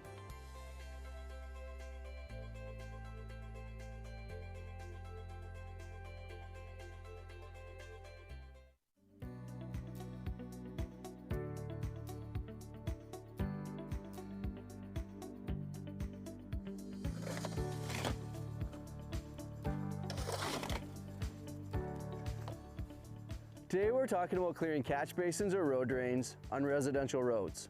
The first thing to understand is where the catch basin is in proximity to your residence. When clearing a catch basin or road drain, we want to make sure that you make yourself visible and aware of oncoming traffic. When clearing snow or debris from a catch basin, we ask that you put it in an area where it will not plug the catch basin again, not placing it on an already shoveled driveway or sidewalk. Sandbags are available at 2020 Labio Road 24/7. Just remember to make sure you bring a shovel. The City of Nanaimo and Public Works appreciate your help in keeping your catch basins clear. Thank you.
She was trying, she did slide, I think.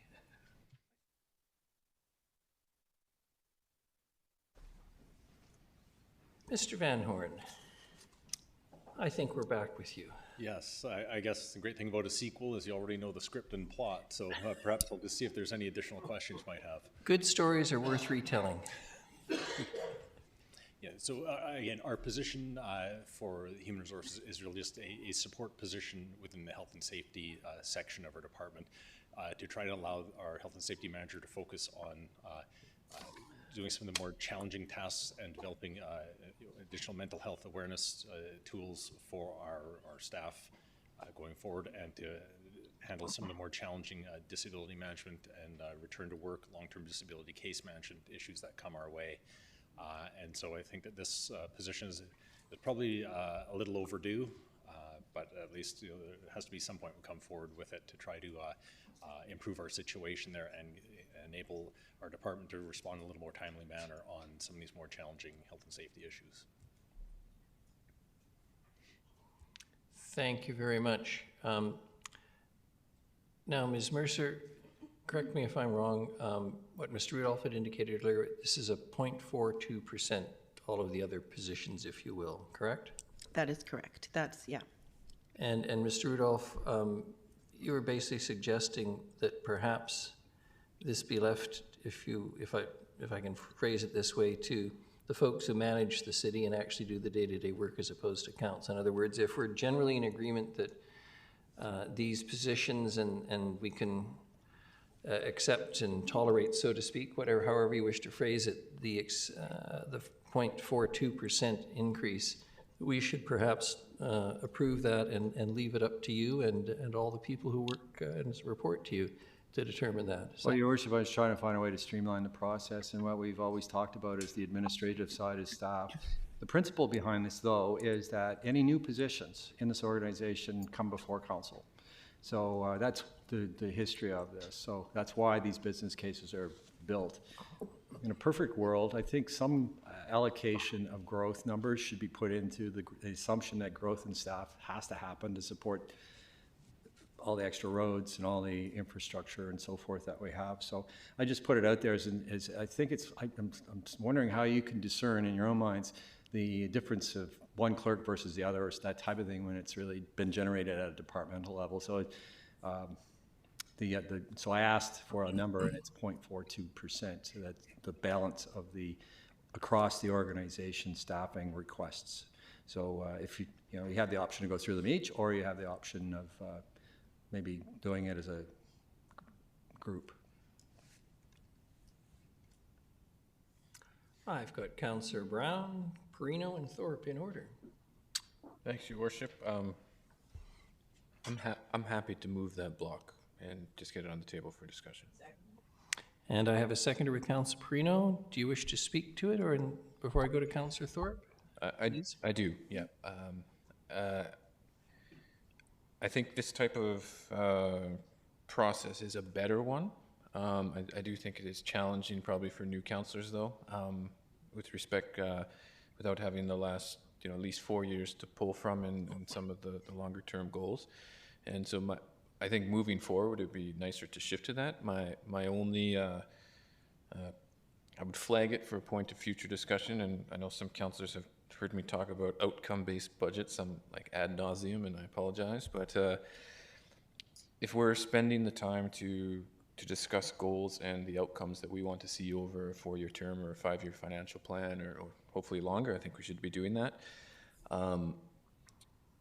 It makes it a lot easier to go through these and commit to that, because ultimately what we're turning over is a vision to staff to implement, and they come back to us and say, are you comfortable with this level of budget increase or decrease here or there to see that vision through. So that would be, I'm very comfortable doing that. I think it's a far better process, but I do think that as a council and with our senior staff and our staff, we do need to carve out time to have that conversation to set that vision so we can do that type of budgeting a little more robustly and confidently moving forward. Thanks.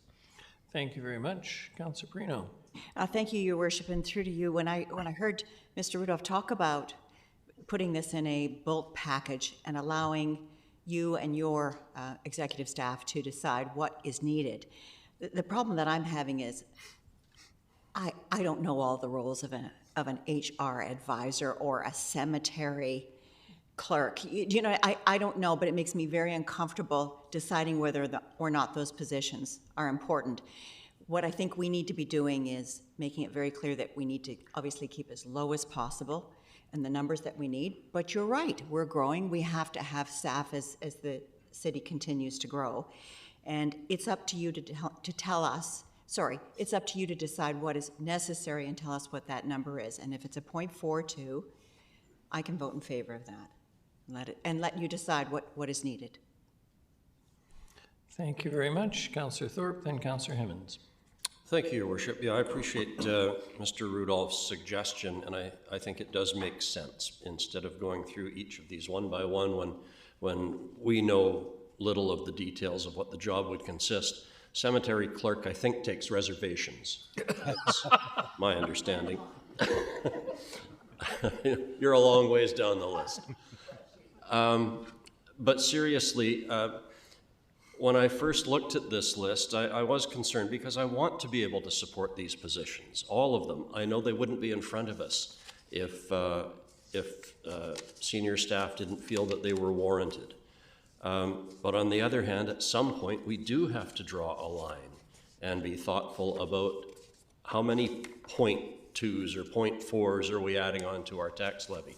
So I guess, Your Worship, before I commit to supporting this, I'd like to ask Ms. Mercer through you, are we going to be able to identify any elements in our budget that we could use to reduce the tax levy to offset these possible expenses?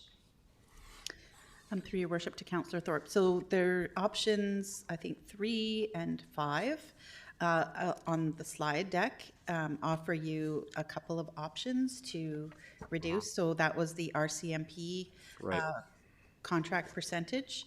Now, if the option we gave was to drop it to 93% or 92%, and then bump it back up to 95% in 2024. Every year we look at that percentage to make sure it's adequate. That's how we would budget it, but of course we would look at that again next year when we're doing the budget to see if that's still what it should be. So I'm just trying to find the slide so you can.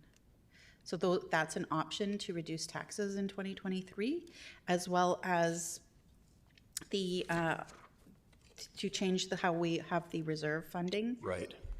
So you could take that extra 400,000, put it all into 2023. It does have some impacts for 2024, but if you're just looking at 2023, it's an option to reduce there as well. All right, thank you. So at least we do have a couple of options that we can look at, and certainly the RCMP topic is one that I think we need to discuss. So that makes me feel a little bit better, and so I don't know where we're at in terms of this topic, Your Worship, but I like Mr. Rudolph's idea. So the motion is on the floor, Your Worship. Oh, I'm sorry. Yes, and it's been seconded. Thank you. Councillor Hemmons. Thank you, Your Worship. I'm happy to support. Can I have the latest figure, please? Yeah. So I was just going to give that once this portion of the conversation ended. So for 2023, we're looking at 7.7. 2024, we're looking at 6. 2025, we're 5.3. 2026, we're at 3.2, and 2027, we're at 1.9. Okay, thank you. Councillor Perino.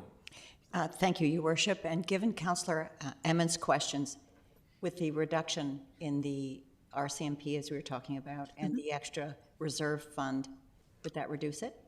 Yes, it would for 2023. Yes. So if you reduced it for the RCMP contract, if you reduce the percentage down to 93, you would have approximate 0.54% reduction, but you'd have a bit of a pop-up in 2024 of 0.5. Okay.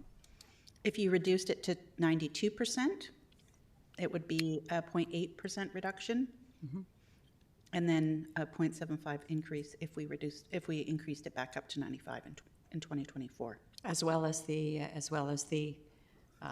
reserve transfer? And the reserve is reserve options. If you allocated the full, you would drop 2023 another 0.31%, but you would push up 2024 to 0.53 by 53%, and then there would be small reductions in 25 and 26. But that doesn't take into account any growth we have in this coming year, right? That is correct. Is that correct? Yes. So, and given our growth number, or how many building permits we're putting out the door, yes, we could see, higher than what we've budgeted, but until we see the reports, we won't know. And the number that you're stating, of course, is dependent upon any major projects that go forward too, right? So it could be reduced there given what comes up. Yeah. Right? Thank you. Thank you. Before I go to Councillor Emmons, have a seat, Mr. Van Horn. Relax. Sorry. Thank you. I was being rude. Councillor Emmons. Thank you, Your Worship. Ms. Mercer, can you explain to me again the 95, the 94, the 93, and what we risk if we go to, say, a 93? Is it that we'll have hires that we don't have the reserves to pay? Like, what are we risking? You're speaking to the RCMP contract? Okay. So with the RCMP contract, we have, if you went to 93% and the contract came in higher than we budgeted, we would have to make that up through surplus. Or if we didn't have enough in surplus, we could draw from the RCMP contract reserve to cover that shortfall, because you all know we can't run a deficit. So we can't go below zero. So we would draw from that reserve to cover any shortfall. And so it's a bit of it's a safety net. And in the minimum balance in that account is almost equal to what we don't budget for. So we keep a cushion in there in case if ever they miraculously get a full complement of staff and we haven't budgeted for that, we can draw on that money. So that was the purpose of that reserve. Thank you. And just confirming, we've never drawn fully on that 95%, have we? In many years ago, I think during or just after the Olympics, we actually ended up getting some more officers, but usually we're pretty close to our budget. Yeah. Okay. Thank you. For what it's worth, as I recall Superintendent Fletcher's presentation here the other day, the RCMP used to get something in the range of 10,000 applications a year to become a member of the RCMP, and now it's about 2,000. So I don't think it's unrealistic. I don't think it is silly for us to consider the likelihood that reducing the change percentage to 92 is in any ways unreasonable or inappropriate, frankly. I mean, it saddens me to think that the National Police Force, which, yes, as does the country, have a history and a past, nevertheless can't seem to attract members at the very time when our demands for those on the front lines, as we've supported today, our firefighters and the police need our support. However, it is what it is, and the reality is I suspect we're not going to be able to spend the money that we budget, and so reducing what we anticipate, I think, to 92% seems entirely reasonable in the circumstances. Councillor Brown. That's okay. Thanks, Your Worship.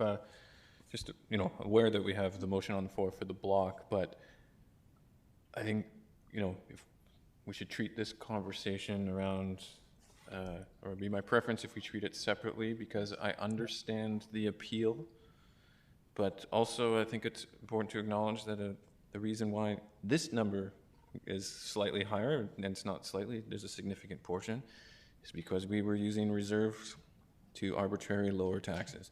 So while some of these might look appealing, they push the pain out onto future years, and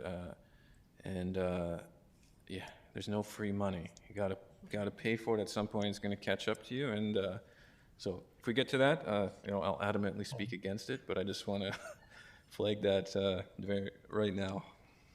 Thank you very much, Councillor Brown. If there's nothing further on the motion in front of us, all those in favor? Any opposed?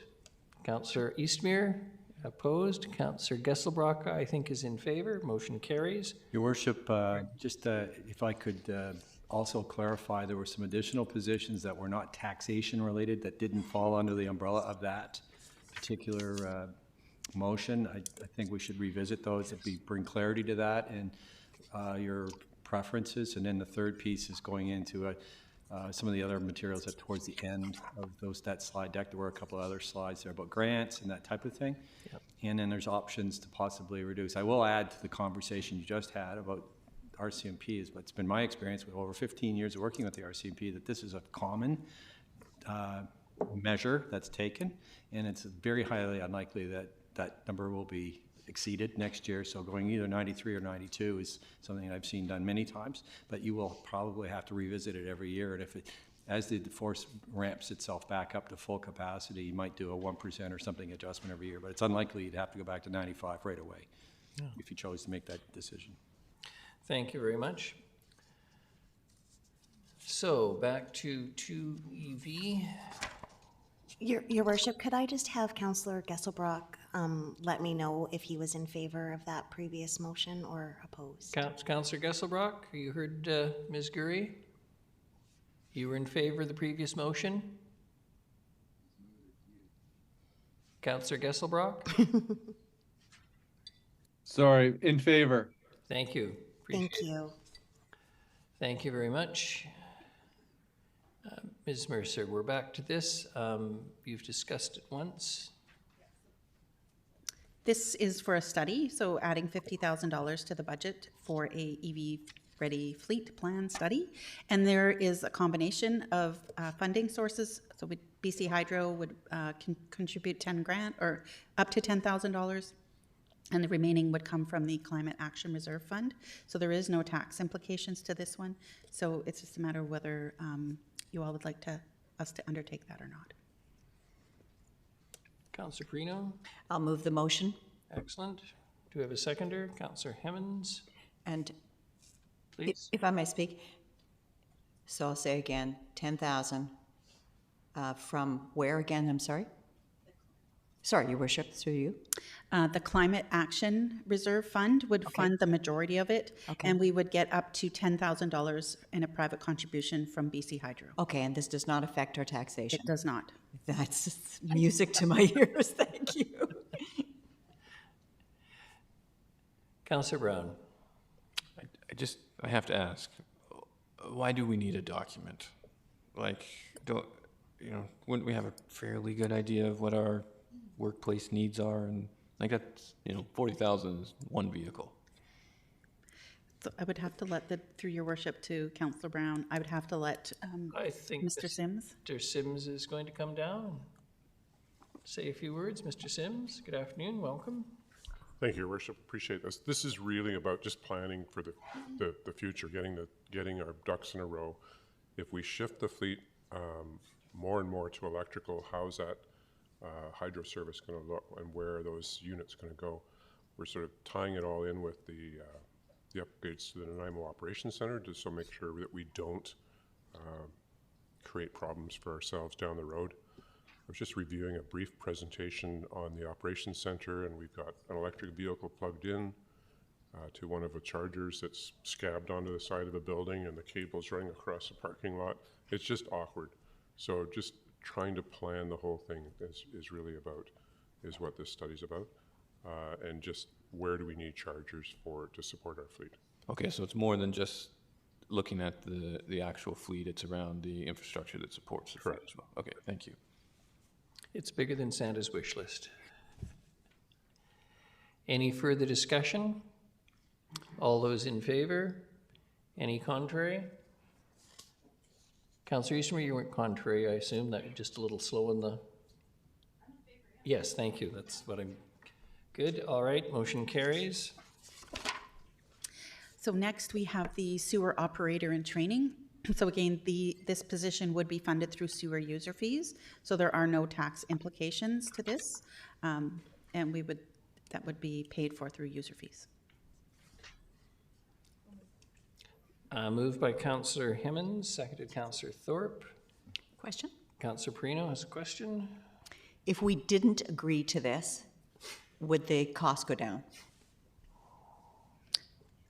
Through Your Worship to Councillor Perino, it would be no. The cost wouldn't go down. Okay. We would just incorporate this into our funds or into the operations. And yeah, so there would be nothing to decrease. Okay. Then I'll just add, Your Worship, that these are tough positions to train for, and we need to always have trained people to do this. And particularly, we may even have staff move up through the ranks through this, so I'm in favor of it. Very good. Not seeing any further discussion. All those in favor? Any opposed? None. Motion carries. Ms. Mercer? I was a little quick with the buttons and I missed one. The Road Safety and Performance Coordinator. So again, this one is funded through the Equipment Depreciation Reserve in 2023. And there will be some taxation and user fee implications in 2024 as we will adjust our fleet rate charges, but we don't have the exact amount of impact at this point for this position. Fairly minor amount of money in 2024, though, is fair to say. I would suspect that it. Go ahead. To the chair, the cost would be split between sewer, water, and the general fund, because what happens is when we set the rates, and now there's a higher overhead for the fleet shop, and so that would be allocated amongst all the fleet vehicles, so that's why it's too hard for us to tell you the exact impact. It depends on the portion of vehicles from general and also usage because of hourly vehicles, and yeah, it's fairly complicated for the amount of money we're talking about. Mr. Sims, please. Thank you, Your Worship. Just briefly, and I don't have data as council might wish, but the intent of this position is really to take a lot of the business information that we collect, or a lot of the data that we collect on the day-to-day use of our fleet, and then improve that and just make business sense out of it. It's also to work alongside it's semi-embedded with HR on safety training for operators, as well as green fleet training for vehicle operators. The theory is, and the experience is in other municipalities, that this position, once implemented, actually sees a reduction in everything from fuel consumption to accidents. So the theory goes that this will actually have a net benefit. I just can't quantify that for you. All right, Councillor Manley. Through you to Mr. Sims. Would this thing off help with determining the size of vehicles and appropriate use of vehicles for different situations? We've heard this discussion earlier on about using trucks to read water meters and using smaller vehicles instead. Is that the purpose of some of this data monitoring? Your Worship, it's a good question. I think this will contribute to that. It will really help balance out the needs of the fleet, but it's really about taking the vehicle use patterns, I guess, and that will then feed data for right-sizing the fleet, et cetera. But that sort of work is already underway. When there's the department requests a new vehicle, there is that conversation. I'd be happy to move this forward. Seconded, Councillor Hemmons. Any discussion? Seeing none, all those in favor? Opposed? None. Motion carries. So this is a business case for a water operator in training, so very similar to sewer, the sewer position, but this would be in the water utility, and it would be funded through water user fees, so no tax implications. Happy to move. Councillor Hemmons, seconded Councillor Eastmere. Any discussion? Seeing none, all those in favor? Any opposed? None. Motion carries. Thank you. I believe that was the last one that didn't have a tax impact from the business cases. Yes, I think so. Pretty sure. Oh, and that would bring us to the RCMP contract discussions. So again, 93 and 92% are the percentages that we have proposed for 2023. Councillor Perino and then Councillor Hemmons. I was actually going to move the motion, Your Worship, for the 92%. Seconded Councillor Eastmere. Like to speak to it? No, I think you made it clear. Thank you, Ms. Mercer. Thank you, Your Worship. Thank you. Councillor Hemmons. Thanks, Your Worship. I'm of two minds on this one. It seems like a low risk, easy thing to do. We're hearing from the CAO. It happens in other jurisdictions all the time. I think I'm worried that by reducing this, we are setting up our police department to potentially come in and be the fire department next.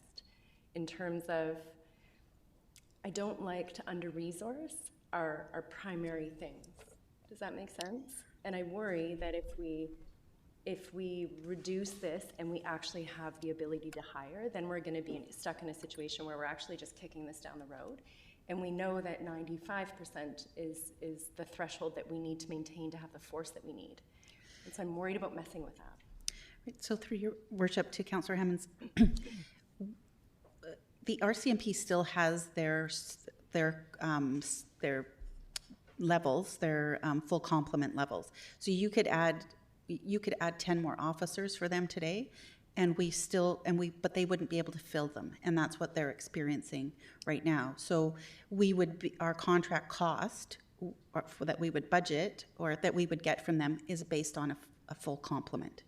So all we're doing is taking that budget and then taking it down to 95% or 93%, and that's what we budget for. We have a contingency in our reserve for the RCMP contract reserve, so it wouldn't be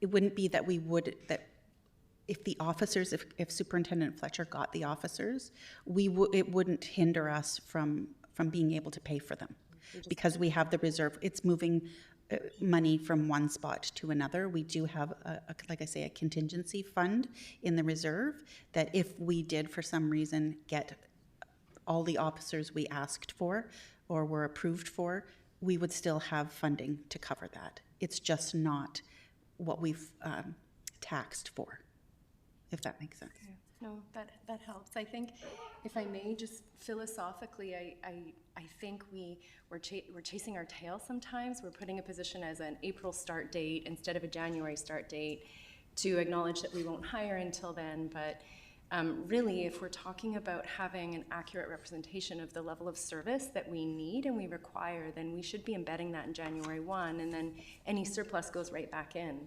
So it's probably just a philosophical, non-accountant approach, but yeah, I'm curious if anyone has any thoughts here. I'm open on this one. Thank you. Thank you. Councillor Manley. Thank you, Your Worship. Through you, I'm curious about what the percentage is that we're operating at right now. I know that number's probably come by us in this fire hose of information, but where are we at? Are we at 90% or 91 or 92?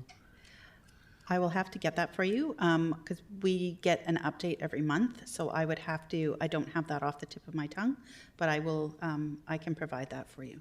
Okay. Councillor Perino. Thank you, Your Worship, and just through you to Councillor Hemmons. I was concerned as well, but I think given the scenario that they're not able, number one, to find the officers at this time, and that we can carry them even if they do by miracle, that's what persuaded me. But I'll do whatever I have to do to try to keep the taxes down, where we can, where it's safe to do so.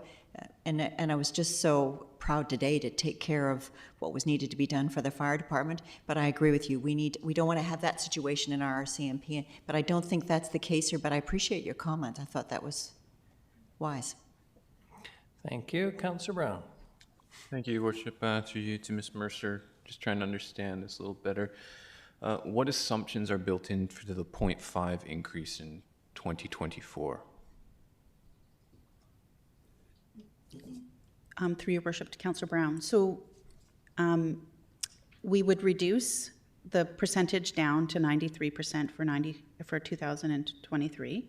So that will drop the amount of taxes that we need to collect for the contract. However, in 2024, we're bringing this scenario is we're bringing that back up to 95%. So the increase is in what the difference between 93 and 95 is what is driving that 0.5 increase. Right, okay. So just to be clear, though, if I may interrupt, the motion is for 92%, Yes. not... Yeah, Your sorry, Worship, I was that's just the going wrong to... slide. Yeah, I was just Sorry. going to have Ms. Mercer go to the Pardon me for next slide. interrupting, Councillor Brown. Carry on. And the same goes for that. It's the 3% increase into 2024 is driving that 0.75 increase for a 92% Okay, so you're catching up for the previous year, but not to 100% to the anticipated 95% of contract costs for 2024. No, so we would say we only think we're going to get 92, we're only going to have to pay 92% of the contract in 2023. But the assumption in this option is that we would bump back up to 95% of the contract because we think that that's where our staffing levels will be at that point. So we would be budgeting for 95% of the contract in 2024. Is that, I'm not saying, right? But that contract will be slightly larger. Yes, that's correct. Yes, it will be slightly larger, and 1% of taxes in 2024 it's more than it is in 2023. Right. So there's that kind of compounding. Right. Yeah. Thanks. Councillor Hemmons.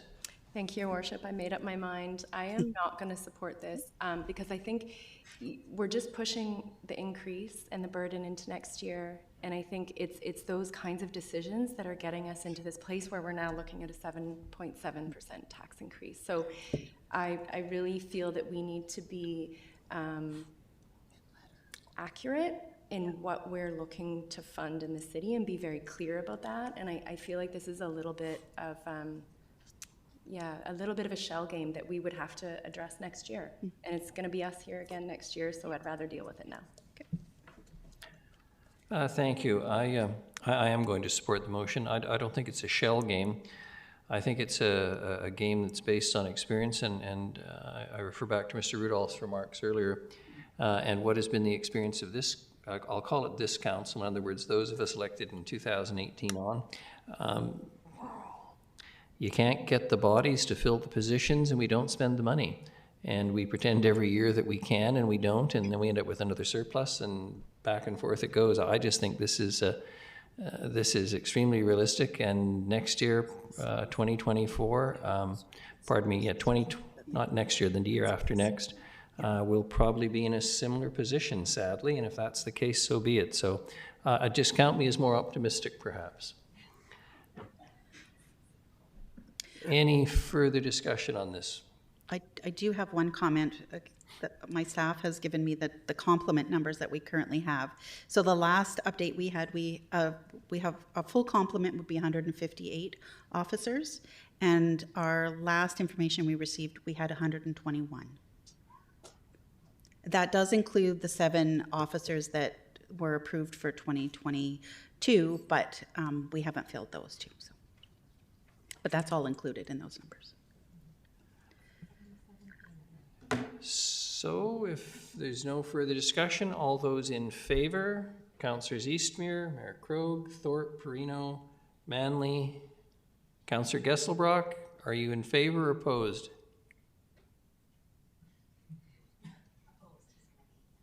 Opposed. Opposed, Councillors Gesselbrock, Hemmons, and Brown. Thank you very much. Motion carries.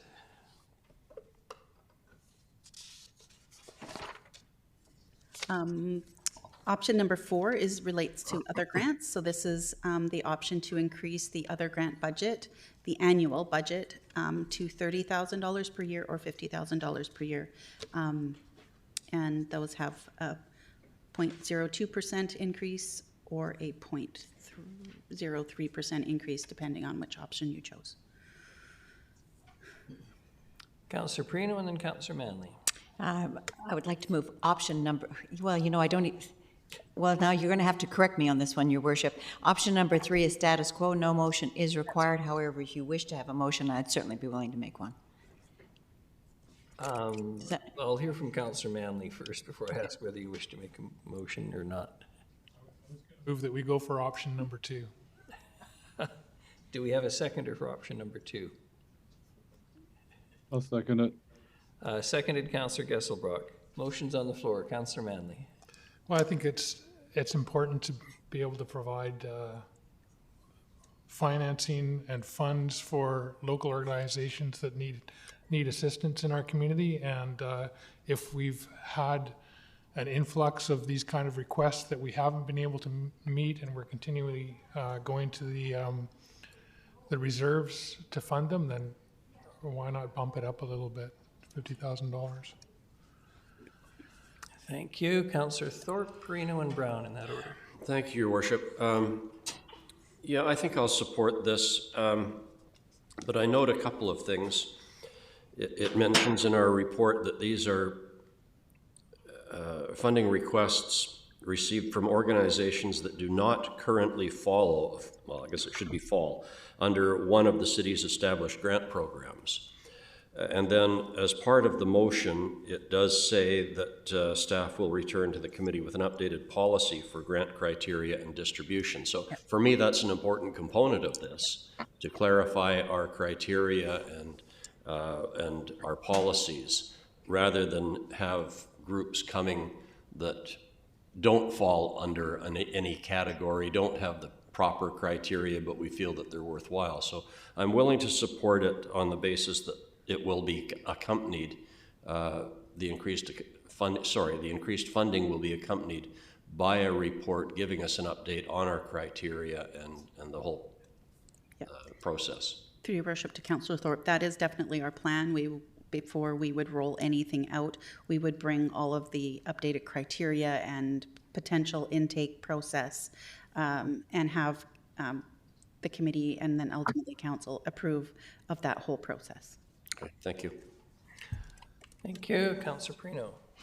Thank you, Your Worship, and through to you. I couldn't agree more with what Councillor Thorpe was saying. My concern is I don't know where it's going, and I'm struggling with that, and I wish it was 4 times what it is, but obviously, we can't do that.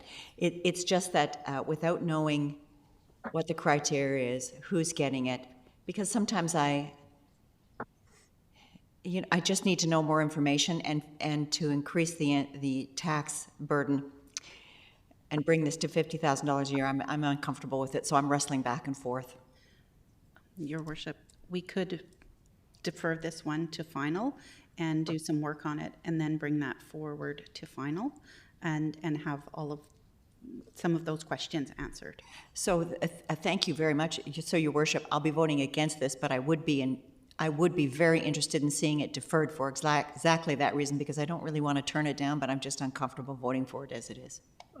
Thank you. And before I go to Councillors Brown and Easter in that order, I just want to throw out, even if we approve and make this part of the final budget, we don't have to approve the grant applications when they come before us either. Councillor Brown and then Councillor Eastmere. Thanks, Your Worship. I'm with Councillor Perino on this one.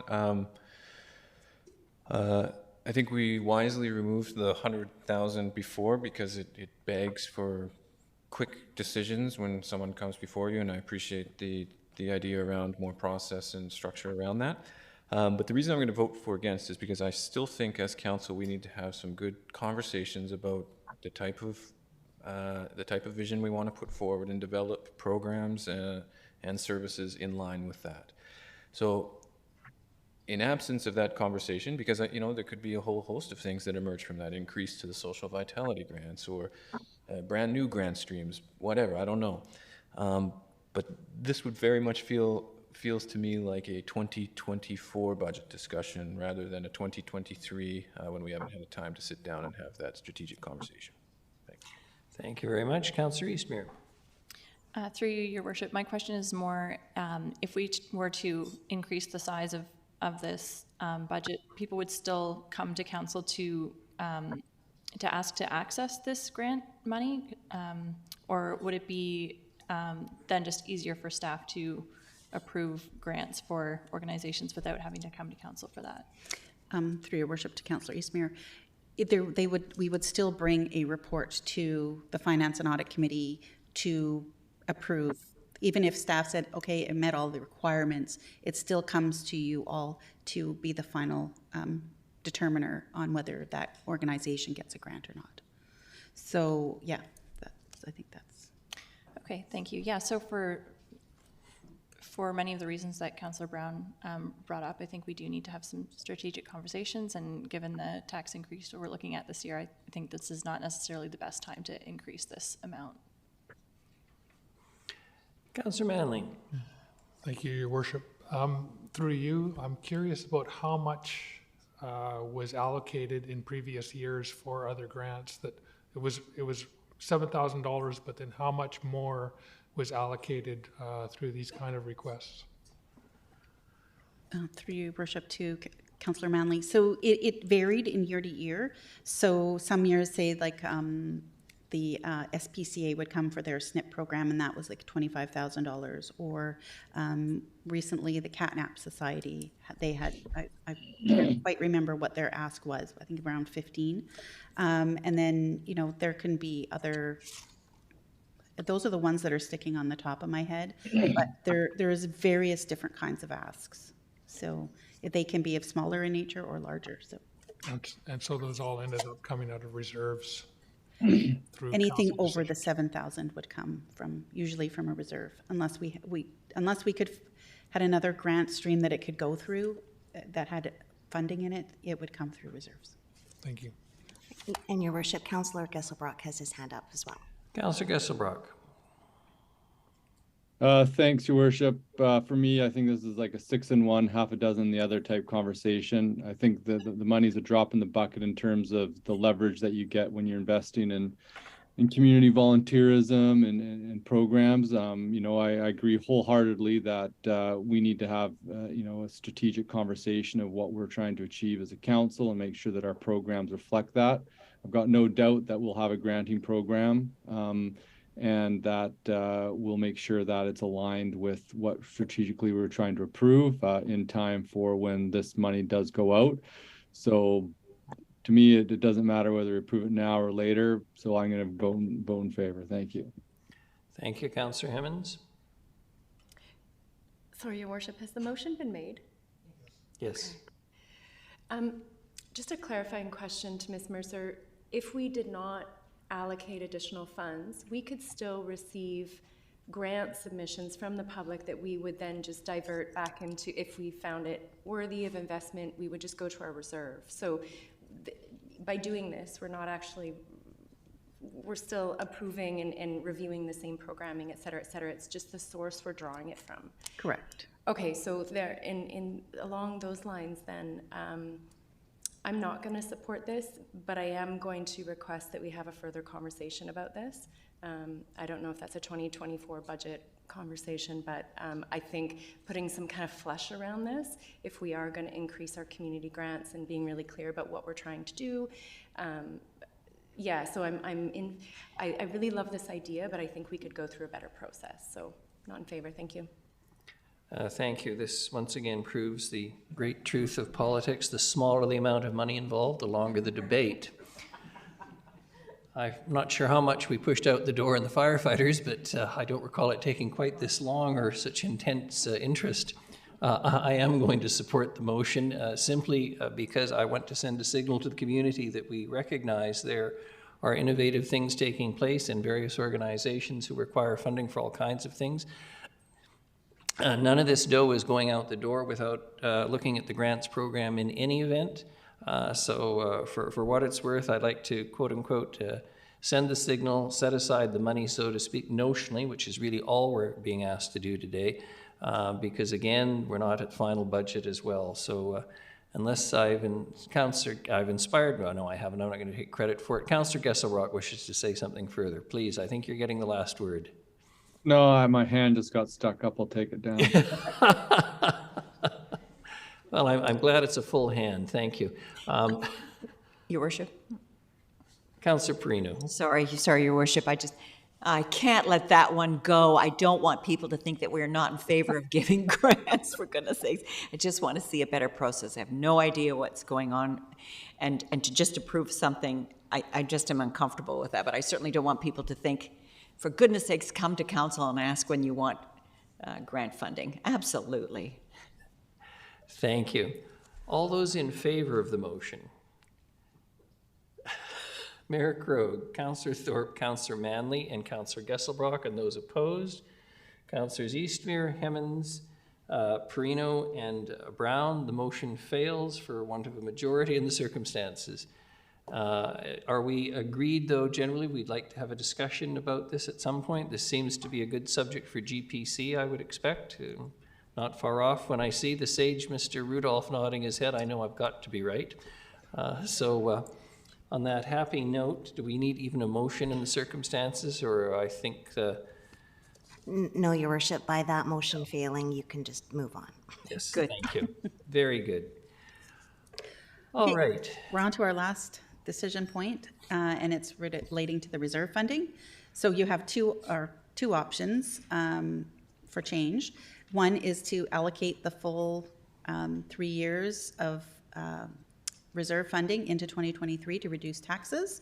The impact is it drops taxation by 0.31 in 2023, bumps it up to 0.53% in 2024, and some small reductions in 25 and 26.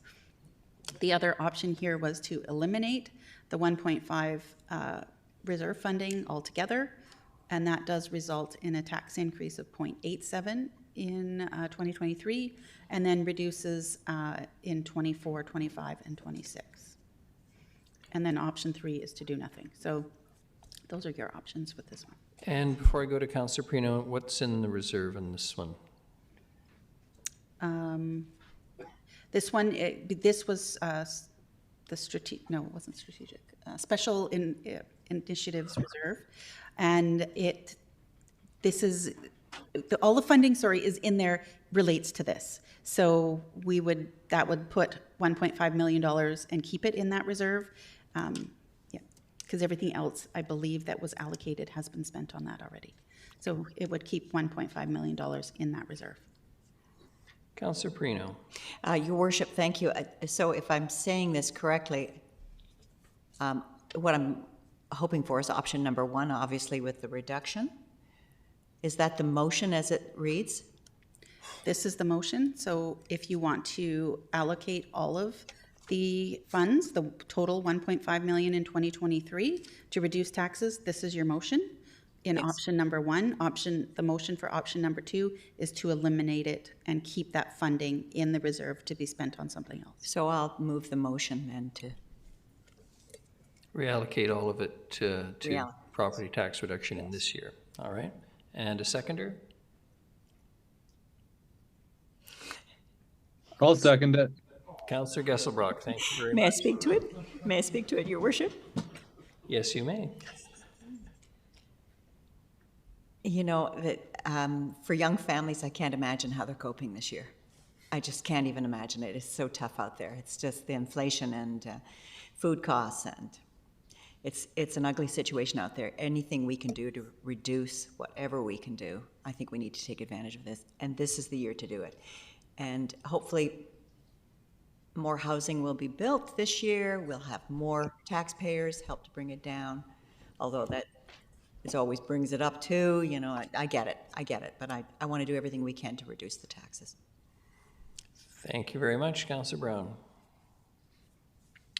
Thank you, Your Worship. This isn't reducing it. It's simply pushing out the pain. And I heard that argument 2 years ago, that this was the year to do it. Then last year became, this is the year to do it. It will always be the year to do it. But I think in reality, what should always be the year to do it is decide what you want for a service level for the community and have courage in that conviction to tax accordingly. So I can't support this. I actually think we should be going the other way and eliminating the choices that we have made previously to use the money from reserves to arbitrarily lower the tax rate in a single year. And I would note too that these types of decisions limit our ability to find funds for capital projects or readily available funds for capital projects that we have a long list of, and the community really likes it when things get built for them. So I can't support this. Thank you very much. Councillor Gesselbrock. Thanks, Your Worship. I really appreciate the intention of Councillor Perino. I think it is really important to recognize the burden that a lot of people are carrying, and it's our responsibility to utilize our taxation wisely. I think majority of us did vote in favor of doing something like this in the past years when there's pretty uncertain financial times, and it's a sharp tool, and it does impact taxation in the following years, and sort of carries out that burden later on, and eventually you got to pay for it sometime. I think that at this moment it's probably wise to just bite the bullet this term, so that we don't know what future years are going to be like. So I'm not going to support this, but I think it's an important conversation, and I think it's really important to acknowledge the intention behind this as well, because we're really all working our hardest to try to keep the cost as low as possible for everyone, while maintaining service levels. Thank you. Well, let me say this, and I'm not picking on Councillor Brown when I mention this, but I think he used the term pushing out the pain. I just have a very different philosophical approach to this in the broadest sense. I've quoted it before. It's Chief Justice of the United States Supreme Court Oliver Wendell Holmes. Taxation is the price we pay to belong to civilized society. Whether it's paying for firefighters or providing ambulance services or making sure the garbage gets picked up or the water flows. I don't see this as a pain concept. I see this as trying to even out the impact of taxation that is necessary to deliver services that we have all agreed are important, that staff have worked to prepare material to support us in our decision making, again, that are important. So it may be that Councillor Perino and I will be the only ones supporting the motion, but I think in the circumstances in this particular year, this is not unreasonable to do so. Certainly a couple of years ago, in the middle of COVID, when there were literally thousands of our fellow citizens on CERB or unemployed or who were losing their businesses, etc., things were really tough. And I acknowledge what Councillor Perino says around the struggles young families face looking at rising food costs and other costs. And the price of gasoline mercifully has dropped, although that's a bad thing for the environment because the higher it is, the less we burn of it, but that's a story for another day. So I personally, I think this is a reasonable approach in this particular year. And as I say, I'm looking at the other view of the economy, and I come back to what I said earlier. 4.2% unemployment, $5.7 billion provincial surplus. Even the feds look like they're going to be able to balance the budget. And when does Ottawa ever balance its budget? We have to do it by law every year. So I don't think this is an unreasonable approach in the circumstances. And I see now Councillor Brown and Eastmere want to get the last word in, and I'm happy to do so. Sorry? No last word, just the facts. Ms. Mercer, could you please give us the anticipated tax increase as it stands, or budget increase as it stands for next year? Through your worship to Councillor Brown, they're working on that number right now. They're having a little bit of a disagreement about what the number is. Okay. So, so are we. Yeah. But I can, as soon as I get that, I can provide that to you. Originally, we were starting at 5.1. So, but with the changes that you made for the firefighters, that will increase the other years as well. So I will give you an update as soon as I can. I think, it's enough for my point to be made that we've already added an increase above 5.1. This would add a further 0.53 increase. And so that would most likely give you a starting number 6 or more for next year, with no decisions made, no strategic discussions around where we want to go, and anticipate changes in service levels. So when I'm talking about pushing out the pain, I'm not talking about the tax increase, because philosophically I'm very aligned. What I'm talking about is the uncomfortableness of seeing a number, and so saying, I'll deal with it next year. You have to deal with it, and next year it's going to be high as well. So I just think, if council is confident in the decisions it has made around budget, should have a little courage in that. And the type of number we're talking here right now, as a young family, I can assure you is just going to show up as a very small blip on the budget of things I'm going to be concerned about. But when you add it all up, of course it matters, but this is no relief for a family that we're talking about. Your Thank Worship, you very I much. do have updated numbers, so they've agreed. So for 2023, we're looking at 7.3%, 2024, 6.9, 2025 is 5.2, 2026 is 3.2, and 2027 is 1.9. And that is before this decision is made. Councillor Eastmere. Sorry, you said we're at 7.3 for 2023. For 2023. 6.9. Even with the RCMP funding at 92% decision? Yes, yeah.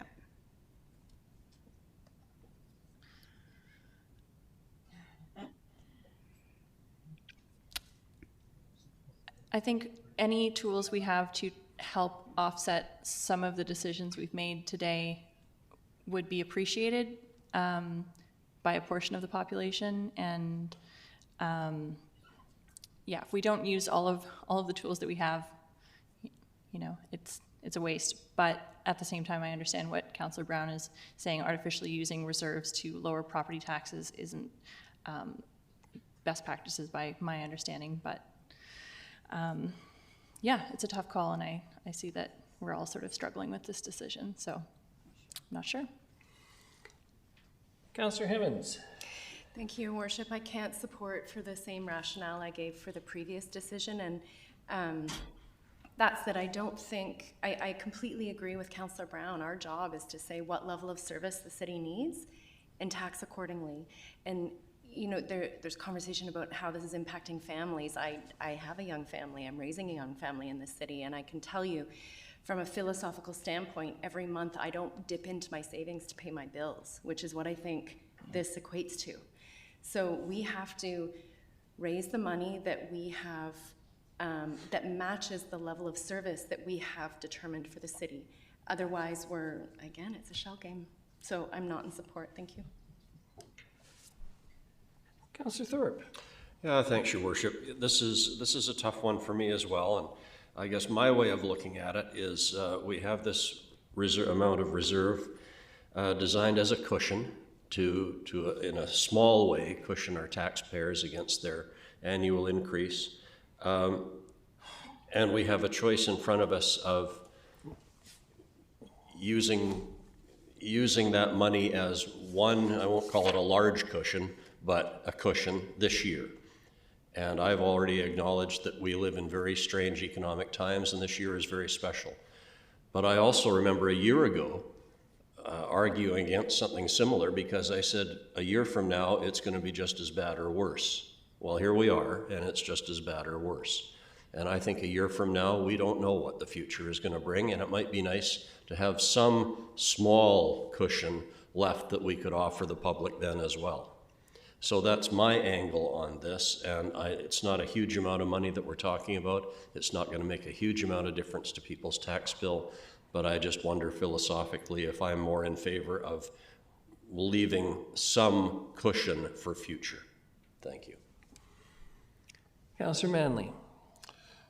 Yeah, looking at the numbers, we're at 7.3% increase already this year, 6.9 next year, and dropping by 0.3 this year. We're going to add 0.5 next year, and that is pushing the pain into the next year. And I think that it's important to have funds in reserve. We don't know what the future holds, and yeah, so I'm not going to support the motion. Just a question, Ms. Mercer. So 7.3 this year, 6.9. If we go for this, it will take us down to 7 for this year, basically, and 7.2 for next year, right? Roughly? 7.4 next year. 7.4 for next year.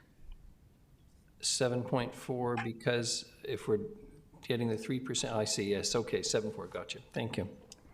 All right. Motions on the floor. All those in favor? the Mayor Krogh and Councillor Perino, and those opposed, everybody else. Never minded being part of a smaller group. Okay, so that takes us to what comes next. So, sorry. Councillor Brown. Thank you. Is now the appropriate time for stuff that's not in the slide deck? Because I do have a motion. Okay.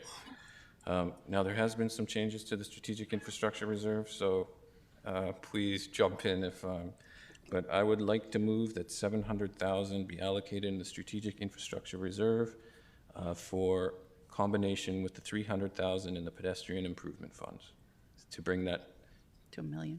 To bring the total again for pedestrian improvements to $1 million. Sorry, the which improvements? The pedestrian, unallocated pedestrian improvement. Seconded. Okay, if I can speak to that. For the last couple of years, we have increased that funding to the Pedestrian Improvement Fund. It's been able to realize some really, I think, desired infrastructure and a lack of, or at least contribute to some of the improvements in response to community concern and need. We've been able to achieve a lot more. I still think there's a lot of projects, from everything from crosswalks in concerning areas to better infrastructure around schools. So I think the continuation of this program would be of great benefit. It's been seeing success. Mr. Sims did highlight there's a delay from when funding gets approved, but I think if we can continually see that level of service, we'll see those projects realized over the years. And I would note that this is a way to respond to community concern and does not add pressure onto the budget increase. It comes from the Strategic Infrastructure Reserve, which is funded by casino revenue and Fortis revenue. So that is non-property taxation that comes in every year to this account. By my calculation, or by the calculations in the report, there is the appropriate funding in the reserve. At the end of 2020, so 2.2 million will be added this year. Drawing from it is 2.2, but it steadily increases because nothing has been really allocated other than, I believe, the fire, or some of our fire decisions from earlier. So put this on the floor for council's consideration. Thank you. Councillor Hemmons and Councillor Eastmere. Thank you, Your Worship. 2 questions. If we do this, what remains in the Strategic Infrastructure Reserve, please? Through the chair to Councillor Hemmons. So if you approved this motion, your projected closing balance at the end of 2023 would be 2.4 million, and at the end of 2024 with the new fire engine, you're looking at a closing balance of 2.4. Do you want to mention about the Harewood? The one thing I'd just like to bring to council's attention, we do have the Harewood artificial turf field project. There is stacking rules that apply at that project, and we do have a grant funding for the project, which does require us to complete the whole project to get all the grant funding. And we haven't gone to tender yet for that project, and we have seen that there's quite a bit of volatility in the market. So should that tender come in over budget, I have been kind of keeping money in this reserve so that that project could proceed. We'd have the funding available. So that's the only caution I would have there is, we don't have a lot of other options. If that tender comes in over budget, you would likely be looking at canceling other projects to fund that difference, unless, you know, money came up through surplus, depending how surplus is allocated. But I just want to make sure that's a consideration you're all thinking about there. We also have the Loudon Improvement Project, which hasn't gone to tender and also is a council priority. So just keeping those things in mind, your SIR is the funding source, really, if we want to keep those moving forward without canceling other projects. But there is surplus too, so that's a consideration, or holding off till final when we know what surplus is. But just want to throw that all on the table, so we're looking at all our options and considerations. Thank you very much, Ms. Fulla. I much appreciate that, and I must say I'd have to have a little bit of a personal giggle. We're talking about spending money on sidewalk, and the slide says next steps. One more. Councillor Hemmons. Thank you, Your Worship. And this is in relation to our pedestrian improvements. So I feel like our previous council kind of leaned on our active transportation and our engineering department, and I just want to understand what the HR implications would be of doubling this allotment again, and in terms of would we be backing up projects that are already in the queue? Do we have the ability to actually get more infrastructure as a result of this, or are we hampered by HR? Thanks, Your Worship. I think there's a lot of variables when it goes into planning projects. After this meeting, I'm attending a departure party for one of our project managers, Mike Strain, who's leaving us for other opportunities. We'll be sad to see him go. That's going to put a little bit of pressure on the project management side of things. Having said that, the other piece of pressure that we've got is with the crazy prices that we were getting this year, deferring projects till next year. There's going to be a fairly high carryover. I think you heard Mr. Rosen say that yesterday. There's going to be a lot of projects ready to go or wanting to go in the coming year. Having said all of that, getting projects, from an idea stage, I'd like to build a sidewalk on X Street, to actual implementation is 2 to 2.5 years. So, providing that funding now allows us to select the projects, allocate. We would report back to council on your selections for what those projects would look like, and then they would proceed over the next 2 years, 23, 24, probably before they would be finished. That's similar to the amount that, or to the projects that council approved last year in the summer, I believe it was. We're working on them, but it'll be another 1.5 years before you see them. Thank you. Councillor Eastmere, and then Councillor Gesselbrock. Yeah, I'm going to vote in favor of this. It was a thing I heard a lot during the campaign. People really concerned about the walkability of their neighborhoods, and it's part of our active transportation strategic priority. And I think that, yeah, it would be well received, and I think that I want to ensure we are continuing to do as much as we can to build safe walking infrastructure in our neighborhoods. And as we know, the costs are increasing, so we need to put more money in the fund. And as Mr. Sims said, it's not necessarily going to materialize this year if we have that money there, but at least we're making it feasible for the future. Councillor Brown, then Councillor Prino. Oh, pardon me, Councillor Gesselbrock, then Councillor Brown and Prino. Councillor Gesselbrock. Thanks, Your Worship. Through you, amalgamation led to a city that's pretty spread out, and I think that we're playing catch up in our pedestrian infrastructure.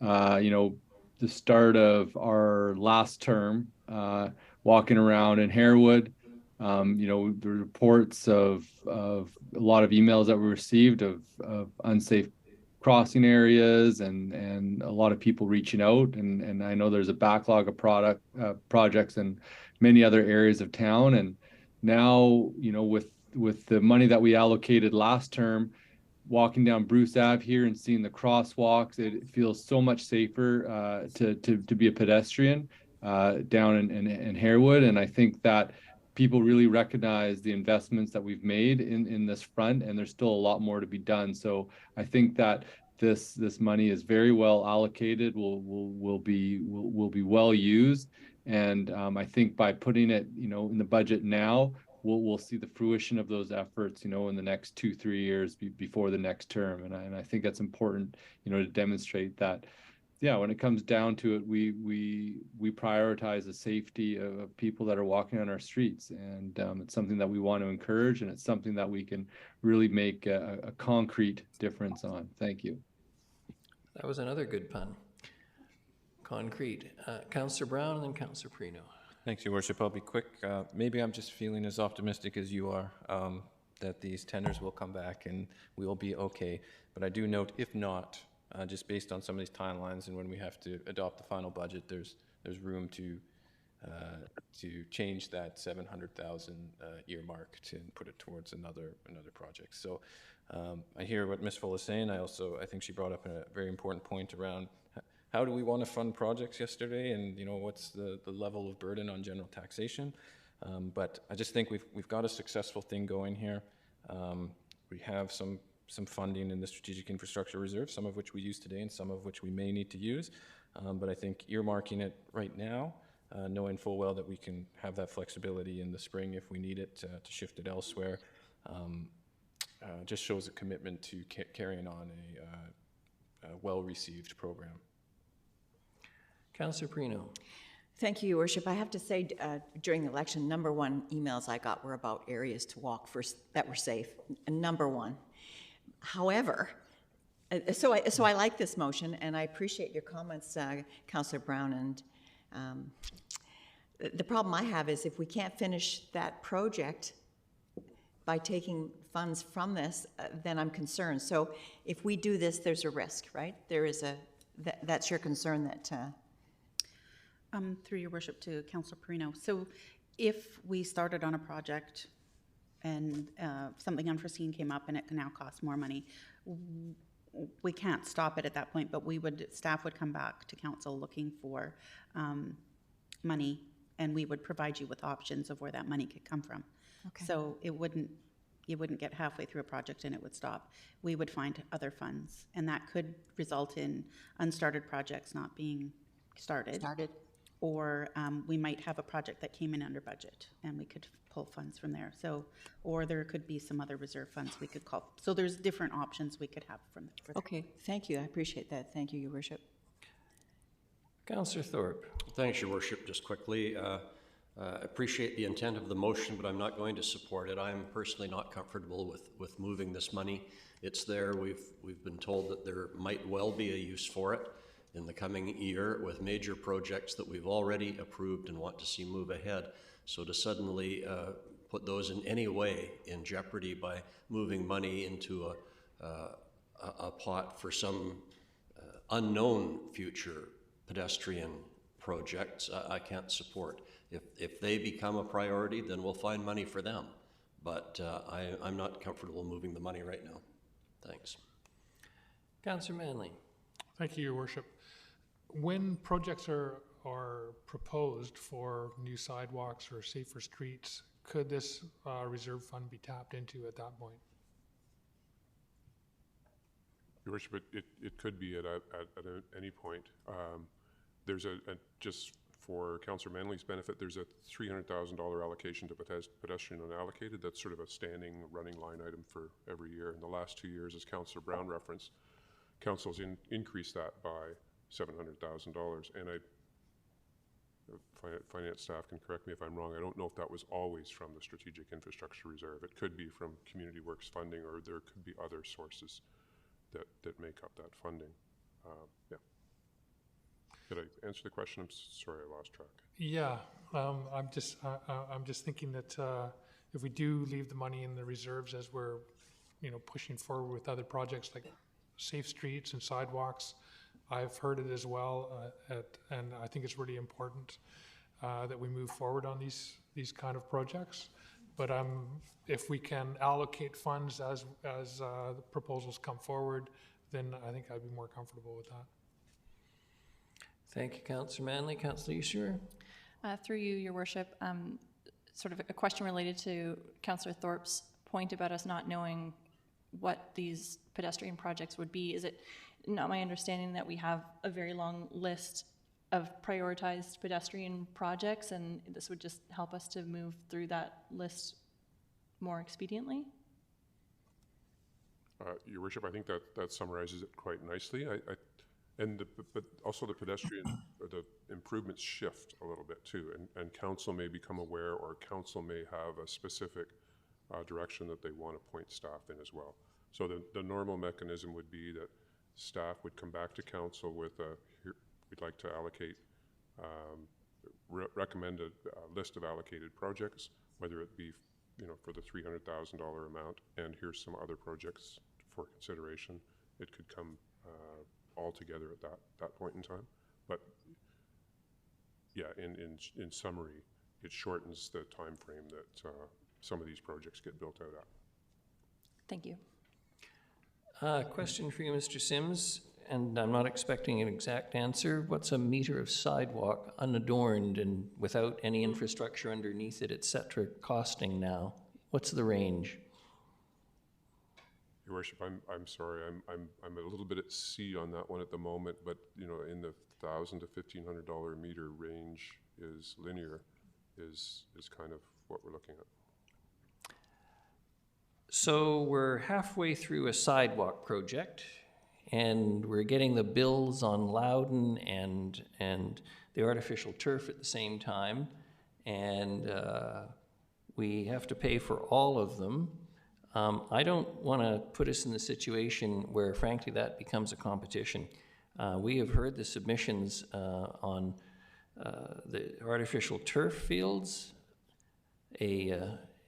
from 300 hours a year to 3,000 hours a year. We have been Mr. Harding and his department have been working on Loudon as long as the age of many of the children of the firefighters who are here today. It just strikes me that this is an unnecessary step in terms of making that commitment, because I am concerned that when this comes back to council and it comes to improvements we're being asked to approve, where we're at is going to be highly dependent on a number of things. We know we want to proceed with Loudon and with the artificial turf. Frankly, when staff, and I pay compliments to Ms. Fuller, stick their head up to remind council of all the other possibilities, staff are behaving to the highest standards of professionalism that we expect of them. To give council that kind of input is important. It shows courage, and I want to offer my compliments to Ms. Fuller for doing so today. And in light of those comments, in light of what we understand the range of the cost of a sidewalk is and the priority we've already given to these two projects, I may happily support the pedestrian projects at a later point when the turf is, pardon the pun, a little clearer to me and I can see all this, but I don't see any reason for us to make the commitment today, apart from, and I'm not opposed to sending signals to the community, as I've said before, and I appreciate everybody hears the same complaints about the sidewalks in a city covering 91.3 square kilometers, 22 kilometers end to end, that nobody gets all the sidewalks they want, but I can't support this today. We've got Councillors Brown and Eastmere, and then looking at the time, I hope that will be the last and we can vote on this one way or t'other. Councillor Brown. Yeah, I'm, you know, to be honest, I don't really care if this passes. It's completely arbitrary. I think and the reason I say that is because I think the conversation has taken an unfortunate shift into a very binary type of thing, and I don't actually think that's where we're at, nor do I think that's fair to just how we piece together a budget. So, you know, if this conversation just 3 months from now gets out of this really binary thinking and there's a little more clarity with how these budget items are coming together, I'm happy to have it then, because the reality is it doesn't need to be finalized until May. So I think we should just call the vote, and it's committee, and the budget will come back to council, and there'll be future discussions, and we can just have this conversation then when there's some better understanding. Thanks. Thank you very much, Council. I'm going to go to Mr. Sims first, then Councillor Eastmere. Your Worship, if council prefers, again, we can prepare our usual report based on the $300,000 line allocation, but I'll add some options to that report for if there's additional funding that council wishes to allocate, then here's some potential projects. And then it meets the intent of the motion, and council can make the call at that time, if that's helpful. Thank you very much. Councillor Eastmere has taken herself off the list. All those in favour of the motion? Councillors Eastmere, Hemmons, Brown, and Gesselbrock, and opposed? Mayor Krogh, Councillor Thorpe, Councillor Perino. Did I get Councillor Manley yet? No, I'm going to vote for it. You're voting for it? He's in favor of it. So it passes. And now, next steps. So sorry, I didn't mean to cut Councillor Brown off there with his additional item. So No. Okay. All right, so our next steps, I don't know, Mr. Rudolph, do you want to step in? another step in this, not to confuse it with one extra counselor here on Monday. This is a consent item. So I'm just, all these decisions would go to your, as I understand it, Ms. Curry, it will be on your consent agenda items for Monday. So if this gets pulled for further conversation, that could possibly change the outcome, but I'm hesitant to even mention that, but that's a reality. That's another step in this process. But this is, the question that I would have is there any need to have a meeting tomorrow? We had bookmarked that in case it was needed, as well as next Wednesday. So I'd ask Ms. Mercer, I think she's packed that into her comments, so, but these are the steps that are scheduled at this time. So on Monday, we will have the E-Town Hall meeting. So that'll be about an hour, I think, or an hour and a half, depending on how many questions there are. And so at that meeting, we would also like to hopefully bring the utility rate review rate bylaws for first 3 readings. And then, so at that meeting, we'll have that. And then on the 7th, we do have a meeting scheduled. And what you've added today is a lot of work for Ms. Fulla's department. So it's going to take them some time to calculate all those numbers, and we wouldn't have that ready for you on December 7th. But we wouldn't come back to you until the 19th, and at which time we would have the bylaw ready for first 3 readings.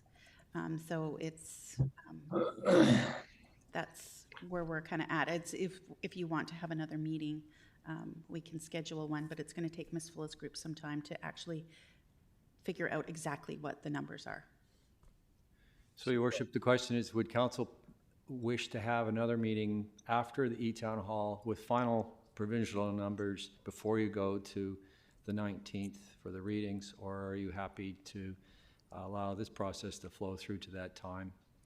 And if it's the 7th isn't available, then we would presumably try to schedule a meeting sometime very quickly so that there's sufficient time to put the agenda together for the 19th. So I was just trying to get your guidance on this.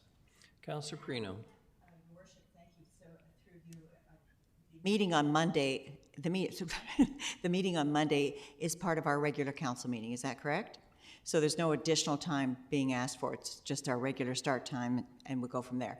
Okay, and what about when are major projects going to be coming to the table for us to review and decide whether or not they're going forward? I'm used to that as part of the budget process. This has just been more to do with staff increases and so forth, and I just wondered, am I missing something? Is there something more coming, or is any more major projects that we're looking at? This is it?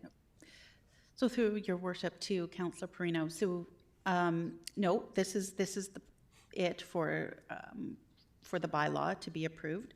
We do have an update on the 4 major capital projects we're looking at, and that will come in January or February, and so that will be discussed at that time. And if we could also have, as we start updating our 10-year project plan for the upcoming budget cycle, we could have a session with the committee to discuss, to go through what's in the plan for the coming year, and ask for any direction that you would like to see in that process as well. So there is opportunities in the new year after the provisional budget has been passed. Thank you. And one more question. So is there any other opportunity to lower the taxes from where they are after today through major projects, I'm thinking? No. Am I confusing? Yeah. I'm sorry. I was hoping you'd bring 4 projects and we say, no, we can't do one, to keep the taxes down as much as possible.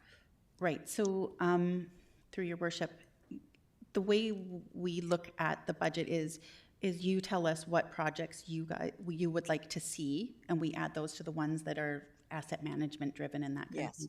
And then so you tell us what projects there are, or you would like to see, and then we go and we try to fund all of that. So we don't necessarily come to you with a project saying add or not during budget time. throughout the year, there it could be presentations on projects, and you say, like, the commercial street redesign was an example of that, where it was, this is a project you could do you want to do it? And council approved it at that point, and or said, yes, we would like to see that incorporated. So it comes, projects, big projects like that come throughout the year. They don't necessarily come with a budget at the budget time. I was looking for an opportunity to bring the tax number down, Your Worship. That was my goal. Your Worship, through you, Ms. Mercer, I think she said earlier, and the normal process is final budget comes in May, and they will be coming back to you with surplus numbers and those types of things. So we will have a lot better information, say on investment income or growth numbers and that kind of thing for final. So when we come back in April and present, we will have different numbers because we will have better information at that point. We also, as Ms. Fulla pointed out to me, which I forgot to mention, is that you do tell us how much funding you would like to see from general revenue.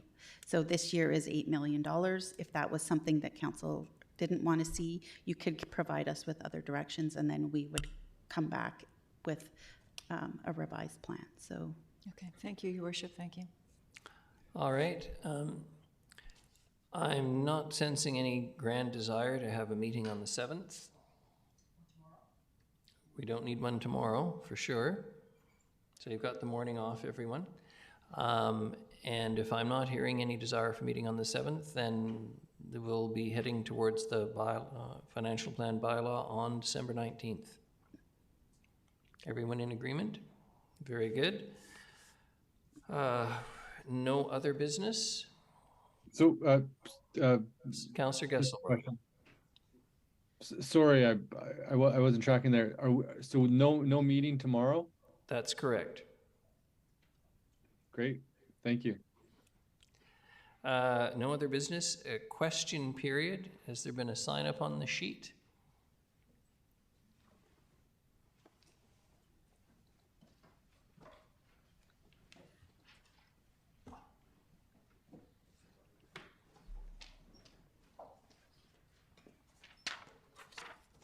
It appears that President Porter wants to say something. Good afternoon. Your Worship and Council, Chad Porter, President and I'm a Firefighters Association. My question pertains to the draft financial plan. And it is, Your Worship, would you provide me a small liberty to say a few words of the work that's been done here today and the work leading up to this? Because I enjoy the all-powerful position of mayor, and unless council objects, I'm going to indulge this, yes. Appreciate that. Thank you. Your Worship and Council, firstly, I want to acknowledge the work and decisions you've made today. I know coming into this budget, you had a very significant tax threshold and have to make very strategic decisions around that. So I want to say thank you for your consideration around all the issues that came before you. But I also want to say thank you to your investment in community safety, most notably the fire department, for your decisions today. I also want to acknowledge the work that staff has done, not just in the last week as a result of maybe some turbidity that was stirred up and questions asked, but I know this has been a 6+ month process with all departments, and I really want to say how much we appreciate all the work by all departments that have been put in, but most notably the work that's been done by several departments, specifically finance and fire and development services over the last week or so. I want to say that. I'd also be remiss if I didn't acknowledge the members that are behind me. 36 people here today, strong representation of how much we care about the community that we proudly serve. We have 94 members, and to have 36 assembled here today, that should demonstrate just how much we care about the community. With that, I'll yield my time. Thank you. President Porter, thank you very much. I appreciate that, and council does certainly, and the staff of the city who continue to work so hard for us, and particularly at this challenging process, which is the main function we have, to tax the people and then to spend it hopefully wisely. A motion for adjournment. Moved Councillor Perino, seconded Councillor Eastmere. All those in favor? Are there any opposed? Motion carries. Thank you very much, everyone.